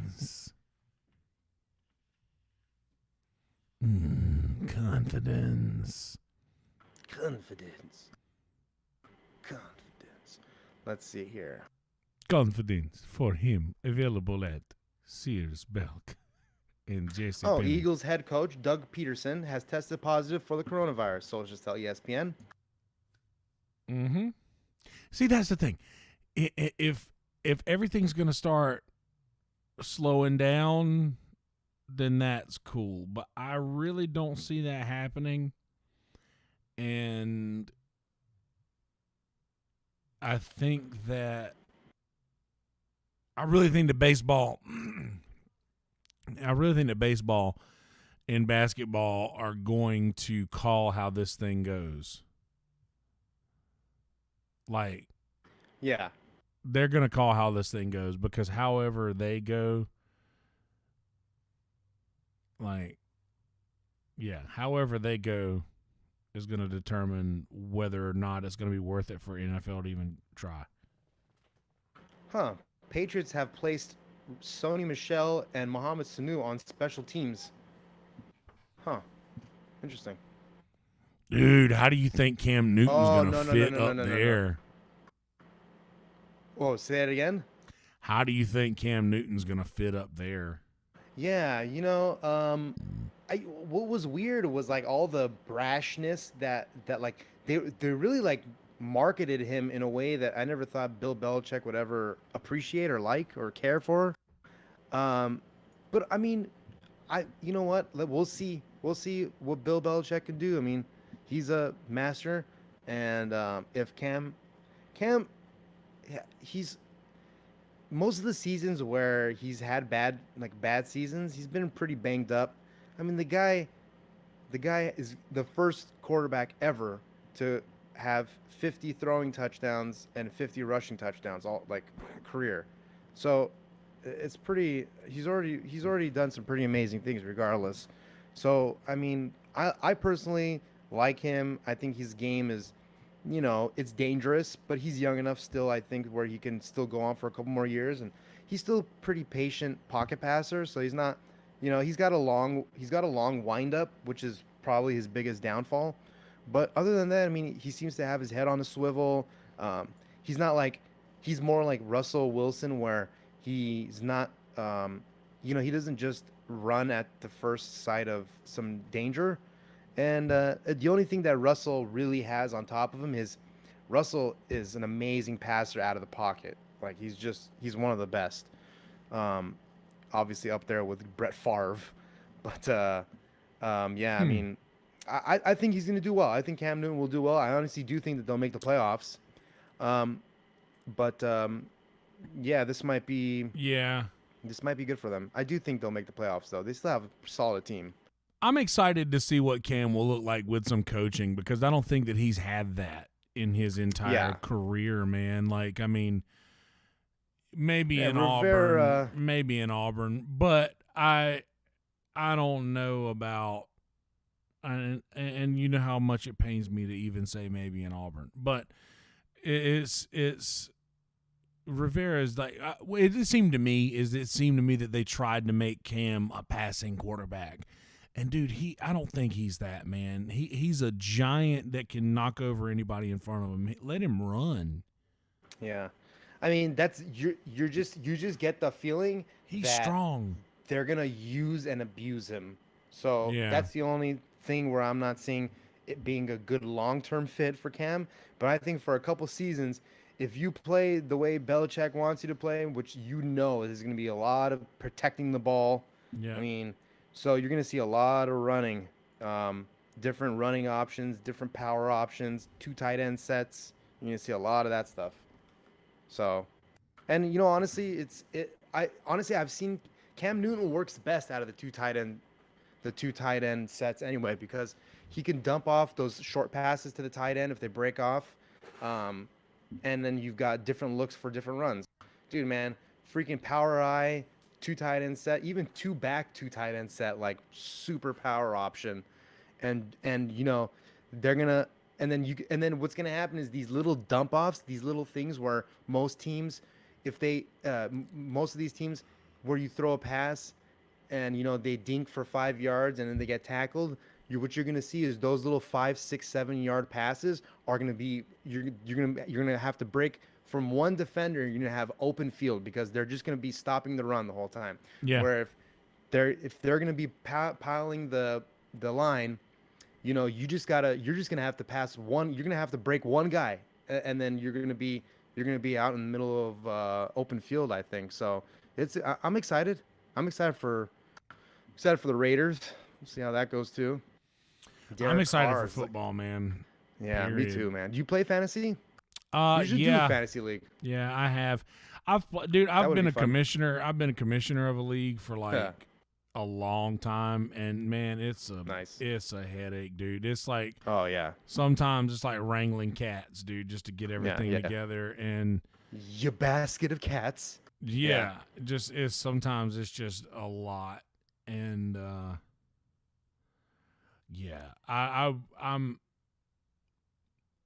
I'm probably going to keep it going, but I might end up just giving it to one of my buddies and letting him run it, and I'll just play. Let's talk some fantasy right now. Actually, let me look up this. Like, what are your thoughts on Todd Gurley as a fantasy option for Atlanta?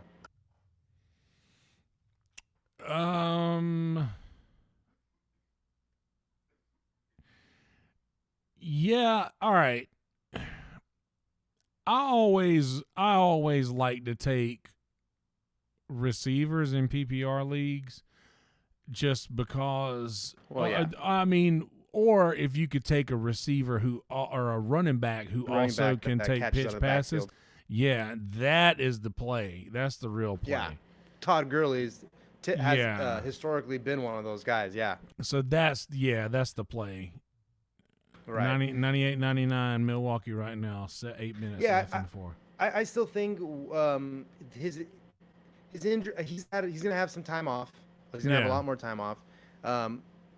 He maybe helped some of those injuries that were the Rams' concerns, but I'm gonna say I think he's gonna be another guy that they're gonna friggin' use and abuse. They're not gonna. There's no saving him for the playoffs or anything. They're going to he might get, he might get 30 touches a game. I mean, that's, 25, maybe 30 touches. I mean, it's a big number, but in Atlanta, you say that's where he is? I haven't really paid attention with off-season moves and stuff. Yeah, so he's Gurley went to Atlanta now. Okay, so Atlanta now has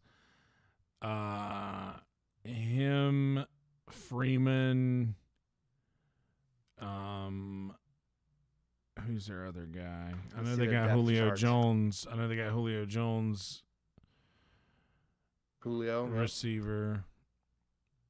See, I want Atlanta to be good so bad, just because it'll never happen. It'll just never happen. And I've always been a big Michael Vick fan, Yeah, same.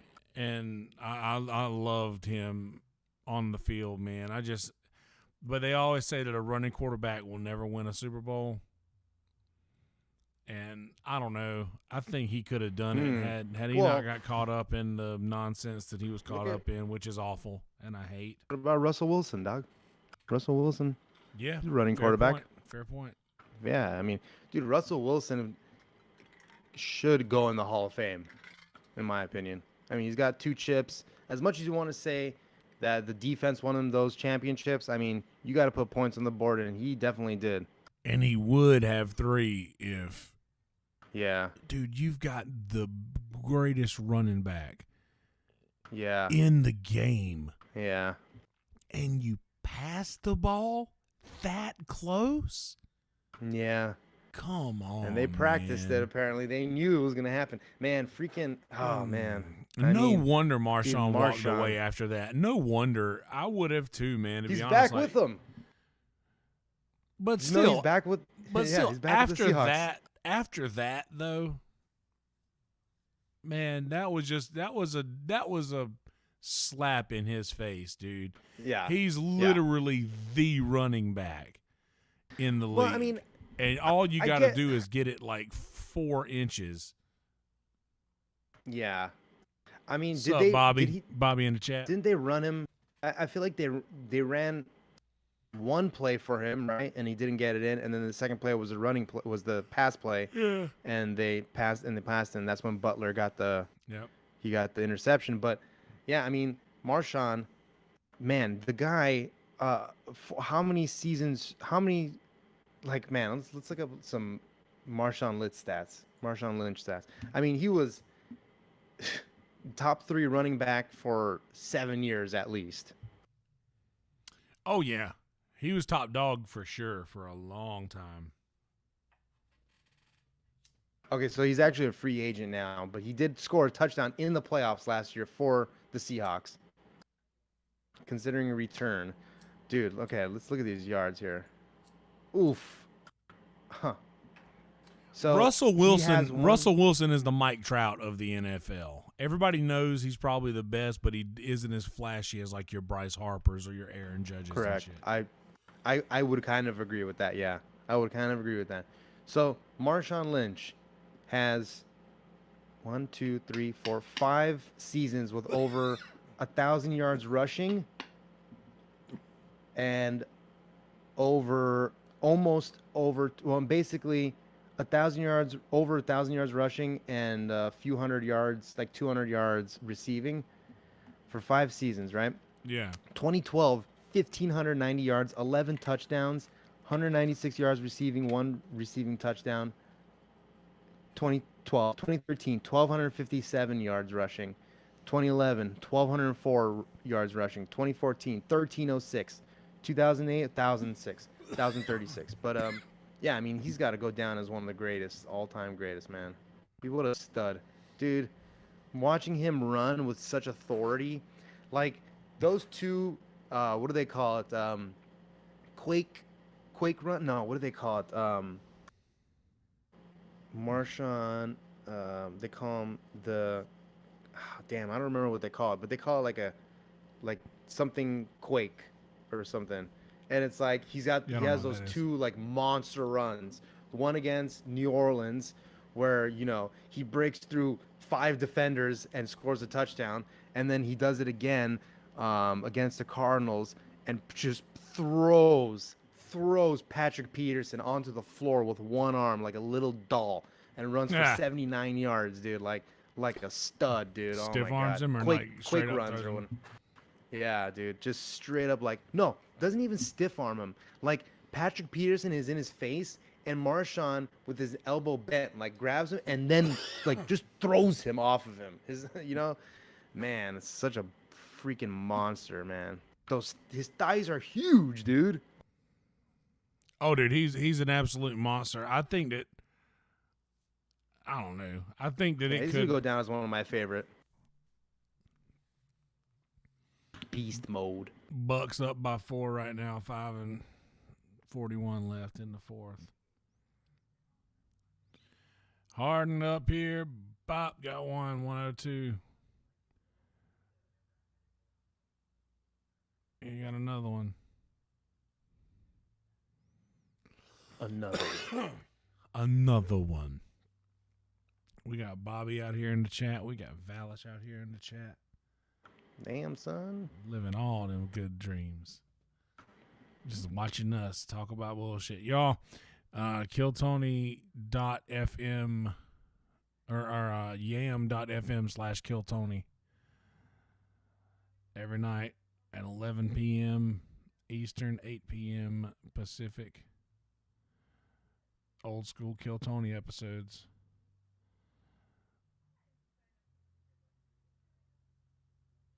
Look at that. 104, 105, 5.5 minutes left. So, looking at I'm really happy with Giannis's efficiency in this game. Doesn't Not seem really a lot of tired jump either. shots taken. Yeah, he doesn't look too tired. He hasn't taken too many jump shots. He's taken one from the free throw line and he's taken 2 threes. But other than that, all his points and most of his shots are right in the middle of the key, which is exactly what you want. So happy about that. That's exactly the type of ball you want him to see playing. You don't want to see him trying to, freaking. Oh no, he's taking 2. You see that baby's head disappear? He's 2 for 6 from the 3-point line. 2 for 6 from the 3-point line, and most of his shots are right in the middle of the key. So that's good. Good to hear. Good to see. I see. Yeah, that's exactly what you're talking about. I love those little fan cams that they got. Dude, going they're on. awesome. This one was They holding are a awesome. baby, and the baby's head disappeared, and then it just popped up. Yeah. I was like, oh, Yeah, so they're probably protecting people's children, and then all of a sudden there was the baby's head. I was like, oh no, it was just an error in the green screen. Yeah, what that is, that's a background thing that like Zoom, what they allow you to do is they allow you to make an artificial background, but it causes some phantom limbs apparently, Interference, yeah. and phantom heads for that case. Phantom heads. Phantom Yeah. head. Oh, phantom head. What my girlfriend used to give to me. Hey-oh. Mhm. R.I.P. Brian Callen. Rest in peace. In the end. Rest in prison, Brandy says. Oh, snap. Oh, Yeah. snap. I mean, 107, 104. Rape is not good. Milwaukee. On any date. on any date, rape's not good. No, not good. Let's look at this. I'm going to look at draft tools here. Let's take a Oh, look. there's 2020 3. Come on. Football. Nope. Oof, missed. Let's take a look here. All right. So let's look at all here. Oh, what? 109, Mock draft 104. simulator. Milwaukee going up. Houston seems like they're feeling desperate right now, and they need to slow down a little bit.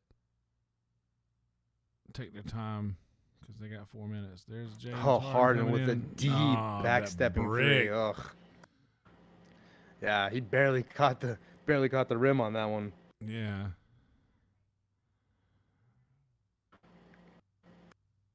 So yeah. So it looks like Sony Michel, Mohamed Sanu are on the pup list. A lot of players, 8 players from the Patriots have opted out so far this season. And apparently people are getting pissed because so I guess people are getting pissed because the NFL has changed the opt-out time. Like the time at which you can opt out has now been not extended but reduced apparently. And Damn. so people are getting pissed because they're forcing an issue on their seems like they're coming off as insensitive. Yeah, but Gardner Minshew is on the reserve COVID-19 list. Oh man. So, Oh, Uncle Rico. Yeah, he was. I loved him last year. He was great. 112, 106, Milwaukee. Yeah, they made a nice little run here. Jeez. Yeah, man. They were on fire, and then they caught Houston cold, too.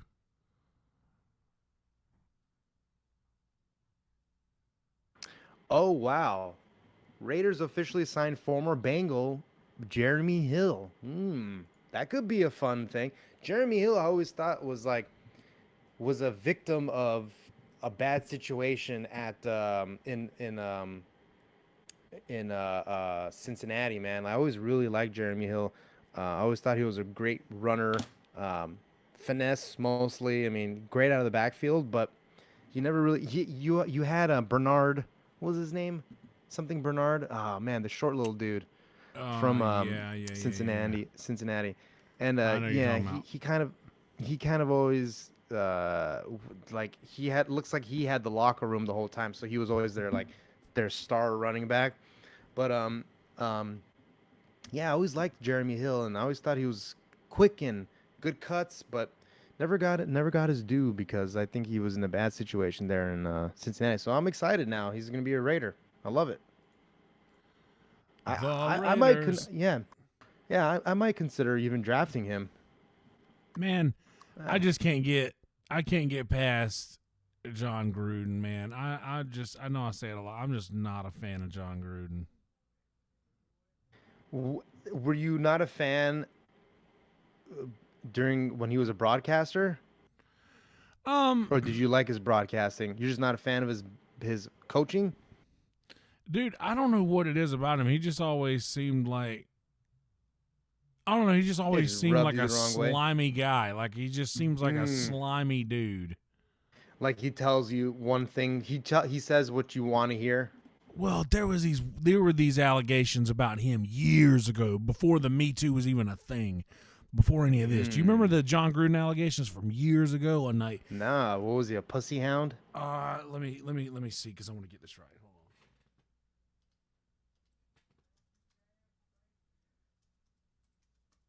on. Michael Thomas. I drafted him last year. I had Michael Thomas, Devontae Adams, and Antonio Brown last year. I drafted all three of them somehow. Antonio Brown goes down. Freaking Michael Thomas loses. What's his name? He actually ended up still being my savior that year. Devontae Adams had a pretty bad year last year, but Michael Thomas pretty much saved my fantasy team. Even though I think I only won 3 games last year. But. So yeah, these allegations, huh? So was it a sexy time? Sexy time for Yeah, I'm pretty sure it was like somebody accused him of like inappropriately like or doing something that was off color. Like just something that wasn't cool. And imagine how bad it probably actually would have had to been for for it to make news back then too. Then that's what I mean. Like and just Yeah. I saw him give an interview. He gave a statement. He gave a statement involving the allegations and stuff. And I saw right then. I was like, dude, I don't like this guy. I just don't. Whatever he's got going on, I don't support any of it. And I have felt that way ever since. I'll have to find it because I can't right now because I may have gravity bonged up a little too much. But yeah, I'll find it and share it later. By the way,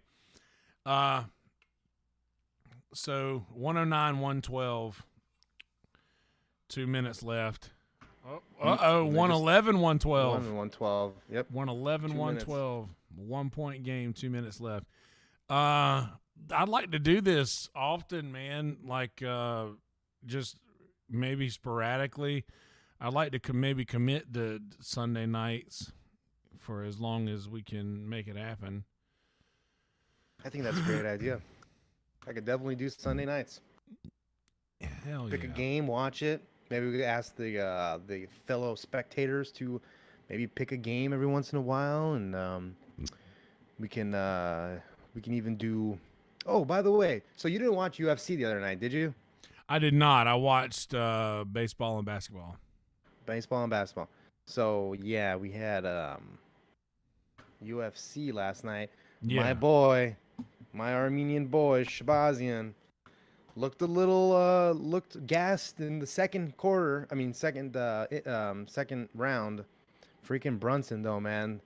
The guy that most people thought was gonna be a gatekeeper for the most part, and everybody had Shabazian winning this one, man. And Brunson, freaking, he played his game plan, and this is a fight where experience. This was like Matt Hughes versus GSP1, where you just could feel that GSP was probably a better fighter than Matt Hughes, but the experience really stepped up, and that it was evident last night when Shabazian, he was gassed. He looked like he didn't know what to do out there, how to figure out the puzzle. Brunson was shorter, but did have a 3-inch reach advantage, and he was nailing Shabazian with some shots. But what he was really doing well was, what Usman's been doing, which is kind of hold him up against the cage.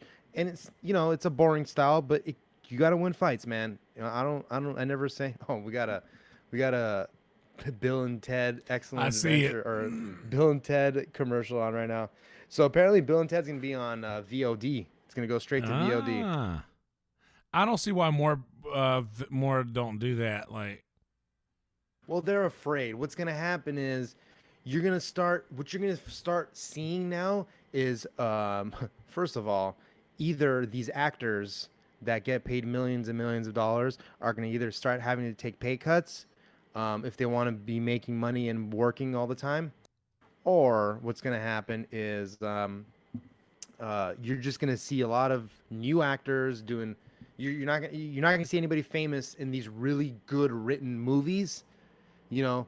So they're gonna be really well scripted and really well produced, but they're just not gonna be spending millions and millions on the actors. They're gonna be spending all the money's gonna go into production or writing or whatever or editing. So you're gonna be saving millions on paying the actors because the movies, who knows? Movie theaters may not be open for another year, dude. Like, it's scary stuff out there, man.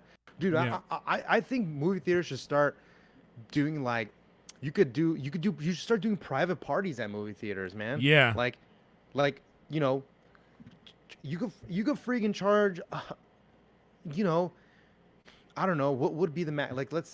Drive-in okay, exclusives and video on demand. That's right, Valish. I like drive-in ideas. dude, the drive-in idea is great. I mean, the comedians doing the drive-in, how awesome is that? Yeah. Dude, Bert Kreischer. Bert, Even that is a setting that is made for Bert. The It tailgate, totally is. the tailgate It totally experience. is. That's Oh, man. 1,000% him. That's his niche. I Todd I ball got game, so Milwaukee, excited. Houston, 114. Yeah, 28 I got seconds. so excited when he was saying how like they showed up early and they're tailgating. Yeah. I was like, oh, that's so cool, man. I wish I could do that. I Houston would up totally one. go to one of those. Yeah, But, that's like, awesome. Movie theaters in general, yeah, we got Houston, yeah, 115, Houston up 114 one. now, 28 seconds. Yep. Wow. Houston up 28.5 seconds. So, but yeah, I mean, let's say you own or let's just say, okay, well, I don't want to say a private movie theater, but even these like AMC's or whatever theaters, you can like, in some areas like LA and New York and stuff, you could probably get away with charging $1,000, okay, for like, a double header movie, let's say, a famous one even. For like, you could have like, I mean, I don't really know how movie theaters work. Like I know that there's a place where they get the movies from, and that they don't necessarily house all these movies in house. So you'd have to do some beforehand stuff where you'd have to tell them, they'd have to pull the movies, get them in, and then they'd obviously have to have staff and stuff. But I mean, you could charge $1,000 for 20 of you and your friends. You get the popcorn going. You watch 2 movies and you're out of there. It's pretty doable, I think. And you only have 20, 30 people at the theater at a time, and you do time slots, 4-hour time slots or whatever. And honestly, you're probably still making bank, bro. Like, I Movie don't know. theaters on Airbnb, Valish says. That would be wild. Wait. You saying Airbnb movie at a movie theater? Yeah. Wow. Like you could that rent is out pretty movie fun. theaters. I know that you could rent out 116, like, 115, 24 seconds. Milwaukee up. I know, yeah, and Rockets got the ball too. Yep. Oh, nope. Westbrook No misses. cigar. Oh, N1. Not Yep. N1, but foul. Wow. Should Yeah, tie them up again. Maybe go 116, 116, it looks like. Yep. But yeah, dude, the movie theater idea, that's pretty great. And there was a movie theater here that actually one of my buddies rented it out to show one of his own movies and or a movie that he was in. And Right. And if you do that, I mean, it's going to be more cost effective for you to rent. You're like, okay, I understand that there's movie theaters, private ones, where you can rent out, show your own movie, you could do ticket sales and all that stuff, whatever. That's all fun. But what I'm saying is you want the prime movies. Like you want to show, you want to do Infinity War and Endgame, in one day. Yeah. 5 hours. You just freaking you set up 6 hours. You rent out the place for 6 hours. Maybe it's $300 an hour. I don't know, whatever the price they think is. And then they have a maximum. You'll have a maximum count of how many people you can join. And you can either pay for it yourself or you and your friends can pay for it together. I mean, I think it would be cool. I think so too. That's the way of the future, I believe. And you could get a few people to throw in. Dude, what would kill it would be like youth groups and shit like that. Like those. Yeah. Like, dude, that would 1,000% do it. 117. And then what it does. 116. Yeah, 117, 116. And because what it does is ooh, that's the game right there. It looks like. Yep. Yeah, Giannis throws it away. Mm-hmm. Down 1. 14 seconds left. Houston's got the ball. Yams are rolling right now. He might have even traveled there. Yams are rolling now over at yam.fm/killtony. Click the link that's rolling. Yeah, and it takes away all the liability from the movie theater too. So, yeah, I mean, let's just say it's $1,000 to watch 2 movies at a movie theater. You rent it out for 5,000. Let's just say, so if you do 5 hours, minimum 5 hour, you have to do 1,000 divided by 5. That's $200 an hour, which it's not really a bad price. You have 20 of your friends. That comes out to $50 for 2 movies, and you probably like do popcorn and stuff like that. Ooh, you probably do popcorn or something, included or however you want to do it. But I mean, I still think it's pretty financially viable. Yeah, you could do like a specific size popcorn for every person, right. and then like a specific size upsell with drink. the candies and all that. You don't give everything away for free with the $50. Yeah, you get unlimited popcorn, unlimited refills on drinks, and you buy candy. You have to pay for the candy or something like that. Right, or like there's all kinds of things they can do. They can even do like, so you can easily socially distance. There's over 100 seats in theaters. If you only have 20, 30 people, shit, let's just say even 40 people. You could do every other seat and still be fine for a movie theater. So I always thought that would be cool. But man, one of the things I missed the most was every couple months we would have a Friday night or a Saturday night at Hollywood Forever Hollywood Forever Cemetery out in Hollywood. And they would show 2 movies, usually like a scary movie, on the wall at the cemetery, and you just sit down on the grass at the cemetery and just you can bring your own wine and your own beer, and then they also serve beer and stuff like that if you're over 21. But it was cool, man. That was one of my favorite things. Every couple months, saw American Werewolf in London there, and Blue Velvet, Mulholland Drive. Yeah, I saw some good movies there, man. Night of the Living Dead. But, man, all this stuff's all gone for now, at least. It's gonna be slow. What's gonna happen is there's not gonna be one. Oh, Nope. he missed the three. He missed the three. 1 Oh point- man, he almost brought the game back 1.3 right there, but seconds. nope. 1.3 seconds. Down 3 Milwaukee. Houston up. And So this yeah, is it. so that's basically the issue there. I mean, man, I don't know. Anyway, I don't even want to talk about that, but I don't know. I want to see these. I'm gonna throw out these depth charts, not depth charts, but these this cheat sheet real quick, and then can wrap it up, my friend. One of the cheat shots. Yeah, fantasy football cheat sheets. I'm looking at them right now. Yeah. Littering in. All All right. Let's look at run. Okay, so running backs, top 10. Saquon Barkley, Christian McCaffrey, Ezekiel Elliott, Derrick Henry, which I think Derrick Henry, Roll Tide. Yeah, right? So, damn. So he rushed for, let's see. I want to see last year's stats. I want to go up to last year's stats. Here, let's finish this real quick. So, yeah, Saquon Barkley, Christian McCaffrey, Ezekiel Elliott, Derrick Henry, Nick Chubb, Joe Mixon, Alvin Kamara, Dalvin Cook, Aaron Jones, Josh Jacobs. Josh Jacobs plays for the Raiders. This is the first time. I'm hoping he's gonna have a good year, Josh Jacobs. But last year he rushed for over 1,100 yards, for over 1,000 with 1,150 yards. So I'm excited.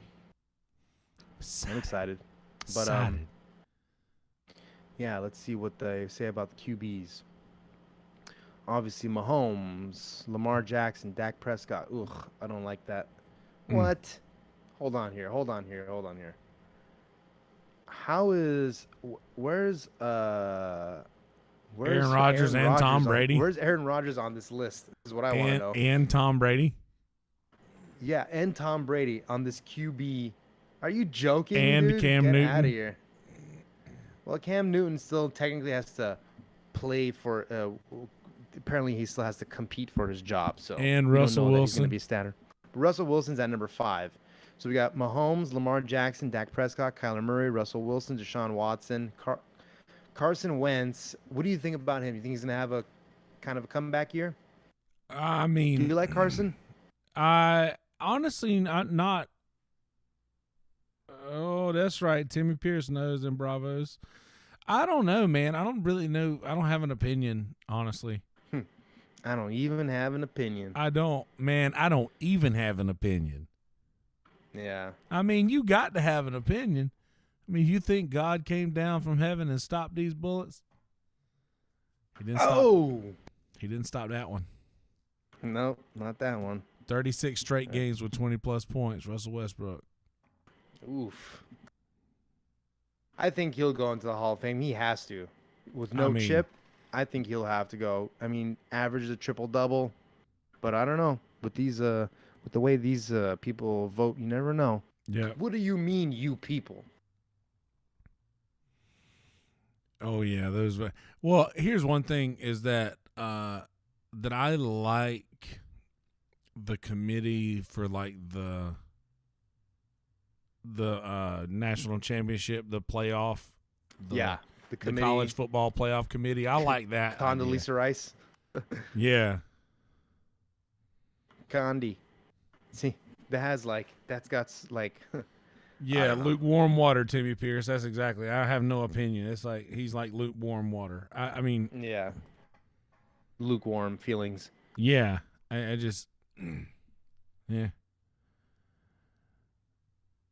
But anyway, yeah, fantasy's gonna be fun if it I mean, like I said, if it happens at all. At this point, I'm really not expecting baseball to make it through the season. And I You mean, don't think so, huh? I don't Well, feel I think good what's about gonna it. happen. I mean, I think what's gonna happen is they're gonna start getting nervous, and teams are gonna start just dropping like flies. They're gonna end up Yeah. with 5 teams in each conference, and then they're gonna stop the season after 30 or 40 games, and be like, all right, we're just starting the playoffs now. Let's just do it and get it over with. Yeah, that's what I would say. You know what? Here's who we got left. Let's just do a tournament. Yeah. You guys can draw for who you idea. play. See, this is what I always thought would be an interesting way to do basketball. And I've called into radio shows and given my opinion on this, and I always get freaking nagged and turned down. And except for recently. Recently, now people are starting to come up with their tournament theories and stuff like this. But I was thinking like what you could do is something where, okay, so you have maybe anywhere from 2 to 5 tournaments during the season. They're sort of regional tournaments, and basically, if you win one of the tournaments, you're guaranteed at least an 8th spot. If you win one of the tournaments, if you win one of the tournaments and you get higher than an 8th spot, then you're guaranteed. Then you keep the spot in which you've placed, the higher spot, basically. So if you're in first place, you're obviously not going to go to the eighth seed. But if you're in 9th seed or 10th seed and you win a tournament, it could jump you up, or like something where they do something like that, where it jumps you up into like a higher bracket, category. if you will. Yeah, or you do something like the top 4 or 5 of every conference, or 6 maybe, the top 6 of every conference is guaranteed, and after a month or so of playing, or after a certain amount of games, then they start holding these tournaments for people with a certain seed and lower. So like 7 through, whatever, 7 through 10, or 7 through whatever, they play in their own Western and Eastern Conference style playoffs for the lower brackets, and the winner, they'll have, let's say they have, I don't know, you have 2, 3, maybe 4 tournaments throughout the year, and it's like a weekend tournament. You play, 2 or 3 games in a row, and it just basically it'll be like you take off. I don't know exactly the complete details, but something to that effect, Yeah. Well, that's similar to what NASCAR does, I think, with the race to the Cup. Yeah, like the Sprint Cup. Yeah, right. Well, they have like I think it's the last 10 races of the season. They like pretty much get, I think it's 10 drivers who have the highest ranked 10 the 10 highest ranked drivers points wise of the year are the only drivers who can win the Cup, and then it becomes like the race to the Cup, and it's like a points championship. Yeah. Sort of like that, but yeah, maybe not the exact same, but who can say anything? Oh, tracking Isaias. The hurricane's coming to get us. So you're worried about so it passed you, right? Or you're okay with the hurricane or no? No, it's coming. It'll be here. It's coming day after tomorrow. Yeah. Oh boy, that's right. You're right off the coast. I keep forgetting that. Yeah. Myrtle Beach is a beach. Huh. It's a beach. It's funny because you're literally from Los Angeles to Myrtle Beach. You could practically draw a straight line across the United States. Yeah, where the weather is very similar, minus the rain. Yeah. That we get. I'm seeing. Are you still watching the stream right now? This dude's. Yeah, he's doing the weather. Oh, that's right. Yeah, he's doing up in. He's doing the weather report. Yeah, so that's where it is right now. Damn, it's sitting right on top of Cam right now. That northern coast of Florida, what cities are those right there? The northern coast it's like of Florida. Jacksonville, Orlando's right there.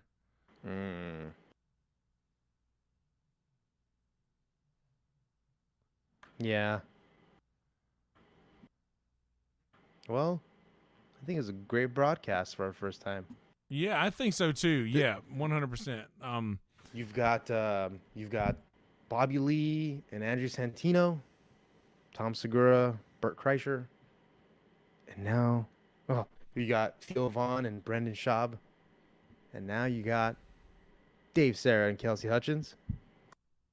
Kelsey Hutchins and Dave Sarah. KDDK, baby. Kelsey and Dave and Kelsey. Kelsey, Dave, and Kelsey. Kelsey, Dave, Kelsey. I Kelsey, really Dave, like Kelsey. that. I like it. I like it a lot. KDDK. KDDK That's gang. right. KDDK All gang. right. KDDK gang. KDDK.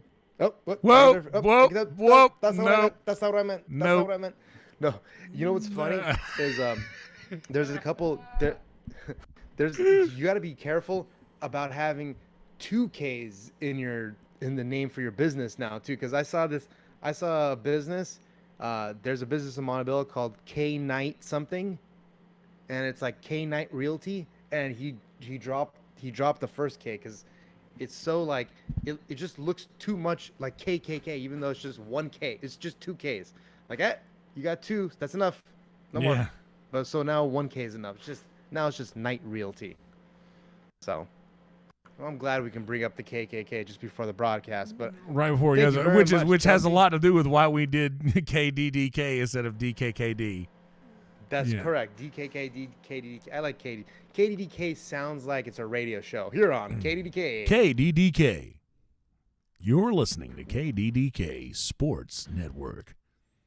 Sports, get the baseball. All the little noises. Bobby, yeah, don't worry about the none of that nonsense. But yeah, I don't even know what that link would be. I got a soundboard, but it wasn't working earlier. I mean, I was trying to play all kinds of things, but it's not. Yeah, it's not working. Yep. Oh well. Yep. Anyway, Dave, you got any things you want to plug? Obviously, I've got your anybody who sees the Twitter handle on the stream here on my side. That's right. I'm at Dave's. No, I'm at Dave Exhale on Twitter. DAVEXHALE. You can still find my name Dave Sarah though. But other than that, that's all right. You can fix that. I'm also the Exhale on Twitch. THEXHALE. The Exhale. And then also me and my very favorite co-host, other than Kelsey Hutchins. You Have Died of Dave and Terry. We haven't been doing too many episodes lately, but we are going to get back on it with my very fine co-host, Terry. It's Conspiracy Podcast, so find out. You can come to my YouTube, Dave Sarah. Thank you very much, Kelsey. This is going to be fun. I'm going to see you next Sunday, baby. I'll see you next Sunday, darling. See you next Sunday there, sweetheart. Always a pleasure. Ladies and gentlemen. Always a pleasure. Live from the Screwball Whiskey Studios here in sunny Murrells Inlet, South Carolina. Screwballwhiskey.com, SKREW ballwhiskey.com, DramaCityProductions.com, at Kelsey Hudgens on Twitter, at Yonder Wizard on Instagram, at Dave Exhale, 1 E in the middle of that, DAVEXHALE on Twitter. Mm-hmm. And if you guys want to hang out with us, join the Kill Tony Discord, killdiscord.com. Also, watch Kill Tony every night, 8 o'clock, old Kill Tony episodes, yam.fm/Kill Tony, happening right now. Right. Please tell us how Brian Callen's going to die this week when we watch it live inside the killdiscord.com. That's right. And we are going to get to the bottom of this Brian Callen death. We're going to figure out how he died once and for all this Monday at killdiscord.com. We're going to find out. We'll get to the bottom of it. And go subscribe to Dave Sarah on YouTube, spelt Sarra. And if you can't spell Dave, then there's no hope. There's no hope. Turn off the computer, walk away. All right. Anything else you got, Dave? You got anything you want to plug other than Dave and Terry? That's it, bud guy. All right. Love ya. See you next week. Sunday. Peace, bitches. Roll Tide.